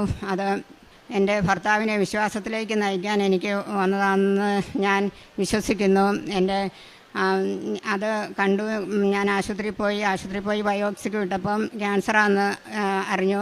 അത് പിന്നെ ഞാൻ ഇവിടെ ആശുപത്രി ഓപ്പറേഷൻ ചെയ്യണമെന്ന് പറഞ്ഞു. എൻ്റെ ഭർത്താവ് ഇങ്ങോട്ട് വിടുകയില്ലായിരുന്നു. അത് രാവിലെ ഞാൻ ചോദിച്ചു, ഞാൻ കൃപാസനത്തിൽ പോയിട്ട് ആശുപത്രിയിൽ പോകുള്ളൂ പറഞ്ഞു. അങ്ങനെ എന്നെ ഇവിടെ വരാൻ അനുവദിച്ചു. ഞാനിവിടെ വന്നു പ്രാർത്ഥിച്ചു. അച്ഛനെ കണ്ട് അച്ഛൻ കാശുരൂപം തന്ന് പ്രാർത്ഥിച്ചു. അതിൻ്റെ ഫലമായി ഓപ്പറേഷൻ ചെയ്തു. ആ ക്യാൻസർ വന്നിട്ട് എനിക്കൊരു ക്ഷീണവും ഒന്നും വന്നില്ല. എല്ലാ കാര്യങ്ങളും ഞാൻ തന്നെ ചെയ്യുന്നുണ്ടായിരുന്നു. എൻ്റെ രോഗവും മാറി. അമ്മയുടെ അനുഗ്രഹം കൊണ്ട്, ഈശോയുടെ അനുഗ്രഹം കൊണ്ട് എനിക്ക് ആ ക്യാൻസർ രോഗം മാറി. എനിക്കതിൽ നിന്ന് ഒരു ക്ഷീണമോ ഒരു ക്യാൻസർ രോഗം വന്നതായിട്ടോ എനിക്ക് തോന്നിയിട്ടില്ല. എൻ്റെ ഭർത്താവിനെ വിശ്വാസപ്പെടുത്താൻ വേണ്ടി മാത്രം അത് വന്നതാണെന്ന് എനിക്ക് ഉറപ്പുണ്ട്. മെഴുകുതിരി എടുത്ത് കളയുകയൊക്കെ ചെയ്തതാണ്. അത് കാരണം അതിനെ വിശ്വാസം വരുത്താൻ വേണ്ടി മാത്രം ആ രോഗം എനിക്ക് വന്നതാണ്. അതിൽ മുഖാന്തരം എനിക്കൊരു ക്ഷീണമോ ഇതുവരെ അതിൽ നിന്നൊരു ബുദ്ധിമുട്ടും ഉണ്ടായിട്ടില്ല. എല്ലാ ജോലികളും ഞാൻ അന്ന് തൊട്ടേ ചെയ്യുമായിരുന്നു. പിന്നെ കാരുണ്യ പ്രവൃത്തികൾ പത്രം കൊടുക്കുമായിരുന്നു. കാഞ്ഞിരപ്പള്ളി ഗവൺമെൻറ് ആശുപത്രിയിൽ കൊടുക്കുമായിരുന്നു. അവിടെ ചെന്ന് കഴിഞ്ഞപ്പോൾ അവരവിടെ പാത്രം വെച്ചേക്കുമായിരിക്കും. അത് കാരണം കാരിത്താസ് ആശുപത്രിയിൽ കൊണ്ട് കൊടുക്കുമായിരുന്നു. പിന്നെ ബസ് സ്റ്റാൻഡുകളിലും റോഡിൻ്റെ സൈഡിൽ കൂടെ നടന്നുമൊക്കെ പത്രം കൊടുത്തേച്ചാൽ ഞാൻ വീട്ടിൽ പോകുന്ന പത്രം കൊടുത്തു തീർക്കും. പിന്നെ ഓട്ടിസം ബാധിച്ച പിള്ളേർക്ക് ഭക്ഷണം ഉണ്ടാക്കി കൊടുത്തിട്ടുണ്ട്. അനാഥ മന്ദിരത്തിൽ സാധനങ്ങൾ മേടിച്ചു കൊടുക്കും. പിന്നെ ഫേസ്ബുക്കിലൊക്കെ പൈസ വേണമെന്ന് രോഗികൾ അപേക്ഷിക്കുന്നവർക്ക് ഞാൻ പൈസ ഗൂഗിൾ പേ ചെയ്ത് കൊടുക്കാറുണ്ട്. എൻ്റെ മുമ്പിൽ കൈ നീട്ടുന്ന ആർക്കും ഞാൻ എല്ലാ സഹായവും ചെയ്യും. ആരെയും ഉപേക്ഷിക്കാറില്ല. ആത്മീയ ജീവിതം ഞാൻ ഡെയിലി ബ്രെഡ് സ്ഥിരം കൂടാറുണ്ട്. 2 നേരവും പ്രാർത്ഥിക്കും, സാക്ഷ്യം കേൾക്കും, ധ്യാനം കൂടും. എന്നും ഡെയിലി ബ്രെഡ് കൂടാറുണ്ട്. പിന്നെ കൊന്ത ചൊല്ലും. ഇത്രയധികം അനുഗ്രഹം തന്ന എൻ്റെ അമ്മയ്ക്ക് ഈശോയ്ക്കും കോടാനുകോടി നന്ദി ഞാൻ പറയുന്നു. കർത്താവിൻ്റെ സ്നേഹം ഒരിക്കലും അസ്തമിക്കുന്നില്ല. അവിടുത്തെ കാരുണ്യം അവസാനിക്കുന്നില്ല. ഓരോ പ്രഭാതത്തിലും അത് പുതിയതാണ്. അവിടുത്തെ വിശ്വസ്തത ഉന്നതമാണ്. വിലാപങ്ങളുടെ പുസ്തകം 3-ാം അധ്യായം 22-23 വചനമാണ്. ഉടമ്പടി ദൈവത്തിൻ്റെ കരുണയിൽ പൂർണ്ണമായി ആശ്രയിക്കുന്ന ഒരു ആത്മീയ സമർപ്പണമാണ്. ദൈവം നമ്മെ ഒരിക്കലും വിട്ടുകളയുന്നില്ല. ഓരോ ദിവസവും ദൈവത്തിൻ്റെ പുതിയ കൃപ സ്വീകരിക്കാനുള്ള ഒരു വലിയ അവസരമാണ് ഉടമ്പടി. ദൈവത്തിൽ ഉറച്ചു വിശ്വസിക്കാനുള്ള ഒരു വിളിയും കൂടിയാണ് ഉടമ്പടി. ഉടമ്പടി മക്കളുടെ ജീവിതത്തിൽ ഒരിക്കലും അസ്തമിക്കാത്ത ആ സ്നേഹവും ഒരിക്കലും അവസാനിക്കാത്ത ആ കാരുണ്യവും ഓരോ പ്രഭാതത്തിലും പുതുതായി കാണുന്ന ഓരോ കൃപയുമാണ് നാം ഉടമ്പടി സാക്ഷ്യങ്ങളിൽ കേൾക്കുന്നത്. വിലാസിനി പ്രസന്നകുമാർ എന്ന സഹോദരിയുടെ സാക്ഷ്യത്തിലും ദൈവത്തിൻ്റെ കാരുണ്യവും കൃപയും കരുതലുമാണ് നാം കേട്ടത്. ഒരു നല്ല ഒരു പപ്പട കമ്പനിയാണ് ഈ സഹോദരി നടത്തുന്നത്. രാത്രിയിൽ പപ്പടം ഉണങ്ങുവാനായിട്ട് തീയിട്ടിട്ടാണ് കിടക്കാറുള്ളത്. അവിടെയാണ് രാത്രിയിൽ തീ പിടിക്കുകയും വളരെയേറെ നാശനഷ്ടങ്ങൾ ഉണ്ടാകുന്ന ഒരു സാഹചര്യമായിരുന്നു. കാരണം വിറകെല്ലാം കൂട്ടിയിട്ടിരിക്കുന്നു, ജനറേറ്റർ, വണ്ടികൾ എല്ലാം അടുത്ത് തന്നെയാണ്. പിന്നെ വർക്കേഴ്സ് 7-8 ആൾക്കാരുണ്ട്, അവരെല്ലാം അവിടെ തന്നെയാണ്. ആ കമ്പനിയിലാണ് രാത്രി 1 മണിക്ക് തീ പടരുന്നത്. പക്ഷെങ്കിൽ ആ നിമിഷം തന്നെയാണ് ഒരു വണ്ടി രാത്രി 1 മണിക്ക് ആ വഴിയെ പോകുന്നത്. ഈശോയുടെയും അമ്മയുടെയും ചേർന്ന് നിൽക്കുമ്പോൾ ഇതാണ് പറയുന്നത്, കർത്താവിൻ്റെ സ്നേഹം ഒരിക്കലും അസ്തമിക്കുന്നില്ല, അവിടുത്തെ കാരുണ്യം അവസാനിക്കുന്നില്ല. നമ്മുടെ ജീവിതത്തിൽ, ഉടമ്പടി മക്കളുടെ ജീവിതത്തിൽ എപ്പോഴും ഈശോയുടെയും അമ്മയുടെയും കാരുണ്യമാണ് നാം മനസ്സിലാക്കുന്നത്. വിലാസിനി എന്ന സഹോദരി തൻ്റെ കമ്പനിയിൽ ഈശോയുടെയും അമ്മയുടെയും ഒരു സാന്നിധ്യമാണ് അവിടെ ഉള്ളത്. കാരണം ഉടമ്പടി ജീവിതത്തിലാണ് ഒരു സംരക്ഷണമുണ്ട്. അതുകൂടാതെ തന്നെ ആ കമ്പനിയിൽ ഉടമ്പടി പരിശുദ്ധ അമ്മയുടെ കാശുരൂപമുണ്ട്, ഉപ്പിട്ട് പ്രാർത്ഥിക്കുന്നുണ്ട്. അതുകൊണ്ട് ആ കമ്പനിയിൽ ഈശോയുടെ അമ്മയുടെയും ഒരു വലിയ സാന്നിധ്യമുണ്ട്. അതുകൊണ്ട് മാത്രമാണ് ആ രാത്രി 1 മണിക്ക് ആ വണ്ടി പോകാനും ആ തീ ചെറുതായി ഒന്ന് തുടങ്ങിയപ്പം തന്നെ കണ്ടുപിടിക്കാൻ സാധിച്ചത്. അത് ഈശോയുടെ അമ്മയുടെ വലിയ കാരുണ്യമാണ്. ഓരോ പ്രഭാതത്തിൽ നാം എഴുന്നേൽക്കുമ്പോൾ ദൈവത്തിൻ്റെ ഓരോ പുതിയ കൃപകളാണ് നാം മനസ്സിലാക്കുന്നത്. വിലാസിനി എന്ന സഹോദരിയുടെ ജീവിതത്തിൽ അതൊരു വലിയ കൃപയായിരുന്നു. ഈശോയുടെ അമ്മയും കനി നൽകിയ ഒരു വലിയ അനുഗ്രഹം, ഒരു വലിയ സംരക്ഷണമായിരുന്നു. കാരണം എത്രയോ നാശനഷ്ടങ്ങൾ വരാവുന്ന ഒരു സാഹചര്യമായിരുന്നു. അവിടെ ഈശോയും അമ്മയും വളരെ ഭംഗിയായിട്ട് തന്നെയാണ്, വളരെ കരുതലോടെ സംരക്ഷിച്ചതായിട്ടാണ് സാക്ഷ്യപ്പെടുത്തുന്നത്. പിന്നീട് കിണർ കുത്തിയപ്പോൾ വീട്ടിൽ ആവശ്യത്തിന് വേണ്ടിയിട്ട് വെള്ളം വേണം. 250 അടിയാണ് പറഞ്ഞത്, 350 അടിയായിട്ടും വെള്ളം കിട്ടിയില്ല. പിന്നീട് അവർ ഏകദേശം ഉപേക്ഷിക്കുന്ന ഒരു തീരുമാനത്തിലായി. അപ്പോഴാണ് മകന് വേണ്ടിയിട്ട് ഈ സഹോദരി തന്നെ ഉടമ്പടി വസ്തുക്കളായ, നേർച്ച വസ്തുക്കളായ ഉടമ്പടി ഉപ്പ് ഇട്ട് പ്രാർത്ഥിച്ച് വിശ്വാസപ്രമാണം ചൊല്ലി ഉടമ്പടി തൈലവും ആ കുഴൽക്കിണറ്റിലിട്ട് പ്രാർത്ഥിച്ചതിൻ്റെ ഫലമായിട്ട് അവിടെ തന്നെ ആ സ്ഥലത്ത് തന്നെ നല്ല വെള്ളം ലഭിക്കുകയും അവിടെയും ഈശോയുടെയും അമ്മയുടെ ഒരു വലിയ കൃപയാണ്. ഓരോ പ്രഭാതത്തിലും ഓരോ ദിവസവും ഉടമ്പടി മക്കളുടെ ജീവിതത്തിൽ നാം വിശ്വസ്തയോടെ ജീവിക്കുമ്പോൾ ഈശോയുടെ അമ്മയുടെയും കൃപയാണ് നാം അനുഭവിച്ചറിയുന്നത്. അങ്ങനെ അവരിട്ടിട്ട് പോകണം എന്ന് പറഞ്ഞ് ആ കിണർ തന്നെ അവിടെ തന്നെ അവർക്ക് നല്ല ആവശ്യത്തിനുള്ള ജലം നൽകി ഈശോയും അമ്മയും അനുഗ്രഹിക്കുകയായിരുന്നു. ബിസിനസ്സിലുണ്ടായിരുന്ന മാറ്റവും അതുപോലെ തന്നെ സഹോദരി നിയോഗമായി സമർപ്പിച്ചത് ബിസിനസ്സിലൊരു മാറ്റം വേണമെന്നാണ്. അതായത് മകൻ്റെ നടത്തുന്ന ബിസിനസ്സും പിന്നെ മകന് വേണ്ടി ഒരു വാഹനം, അതും വളരെ ആ സമയത്ത് സാമ്പത്തികമായിട്ട് ഈശോയും അമ്മയുമാണ് അനുഗ്രഹിച്ചാണ് ഒരു വണ്ടി മേടിക്കാൻ സാധിക്കുകയും ആ ബിസിനസ് മുന്നോട്ട് നിലനിർത്താനായിട്ട് സഹായിച്ചതും ഈശോയുടെയും അമ്മയുടെയും ഒരു വലിയ കൃപയാണ്, അനുഗ്രഹമാണ്. രോഗസൗഖ്യവും അതുപോലെ തന്നെയാണ്. കാലിൽ വീണ് നിലവിളക്ക്, അത് വേദന ഒത്തിരി സഹിച്ചിരുന്നു. പക്ഷെങ്കിൽ ഉടമ്പടി വസ്തുക്കളായി, നേർച്ച വസ്തുക്കളായി ഉടമ്പടി തൈലം തേച്ച് വിശ്വാസപ്രമാണം ചൊല്ലി പ്രാർത്ഥിച്ചതിൻ്റെ ഫലമായിട്ടാണ് ആ വേദന പൂർണ്ണമായിട്ട് സൗഖ്യപ്പെട്ടത്. ഈശോയുടെയും അമ്മയുടെയും ചേർന്ന് നിൽക്കുമ്പോൾ ഓരോ പ്രഭാതവും പുതുതായി വരുന്നതാണ് ഉടമ്പടി മക്കളുടെ ഓരോ സാക്ഷ്യത്തിലും നമുക്ക് മനസ്സിലാക്കുന്നത്. നമുക്ക് പുതിയ അവസരങ്ങളാണ് ഓരോ പ്രഭാതത്തിൽ ലഭിക്കുന്നത്. ഓരോ പുതിയ കൃപകളാണ് ദൈവം നമുക്ക് വേണ്ടി ഒരുക്കി വച്ചിരിക്കുന്നത്. ദൈവം തൻ്റെ വാഗ്ദാനത്തിൽ ഒരിക്കലും പരാജയപ്പെടുന്ന ഒരു ദൈവമല്ല, നമ്മുടെ കൂടെയുള്ള ദൈവമാണ്. ഉടമ്പടിയിൽ ഏറ്റവും പ്രധാനപ്പെട്ട വാഗ്ദാനം ദൈവ സാന്നിധ്യമാണ്. ആ ദൈവ സാന്നിധ്യം ഉണ്ടെങ്കിൽ നമ്മുടെ ജീവിതത്തിൽ എന്ത് പ്രതിസന്ധി വന്നാലും, പ്രശ്നങ്ങൾ വന്നാലും അത് തരണം ചെയ്യാനുള്ള ധൈര്യം ലഭിക്കുകയും ഏത് സാഹചര്യത്തിൽ നമ്മെ സംരക്ഷിക്കുന്ന ഒരു ദൈവം നമ്മുടെ കൂടെയുണ്ടെന്നും കൃപാസനം അമ്മ സഞ്ചാരി അമ്മയാണ്. ആ സഞ്ചാരി മാതാവിൻ്റെ സാന്നിധ്യവും സംരക്ഷണവും നമ്മുടെ കൂടെ ഉണ്ടെന്നുള്ള ഉറച്ച വിശ്വാസമാണ് ഉടമ്പടി മക്കളുടെ ജീവിതത്തിൽ. ആ മക്കളെ സംരക്ഷിക്കുന്ന, കരം പിടിച്ച് മുന്നോട്ട് നടത്തുന്ന ഒരമ്മയാണ് നമ്മുടെ കൂടെയുള്ളത്. പരിശുദ്ധ അമ്മ ജീവനോടെ പ്രത്യക്ഷപ്പെട്ട ഈ ആലയത്തിൽ വന്ന് കണ്ണീരോടെ പ്രാർത്ഥിക്കുന്ന ഓരോ മക്കളെയും അമ്മ വെറും കൈയോടെ വിടാറില്ല. അവരുടെ കണ്ണുനീർ തുടച്ച് അവിടെ കരം പിടിച്ച് ഈശോയിലേക്ക് കൊണ്ടുപോകുന്ന ഒരമ്മയാണ് ഈ സന്നിധിയിൽ നമുക്ക് അനുഭവിക്കാൻ സാധിക്കുന്നത്.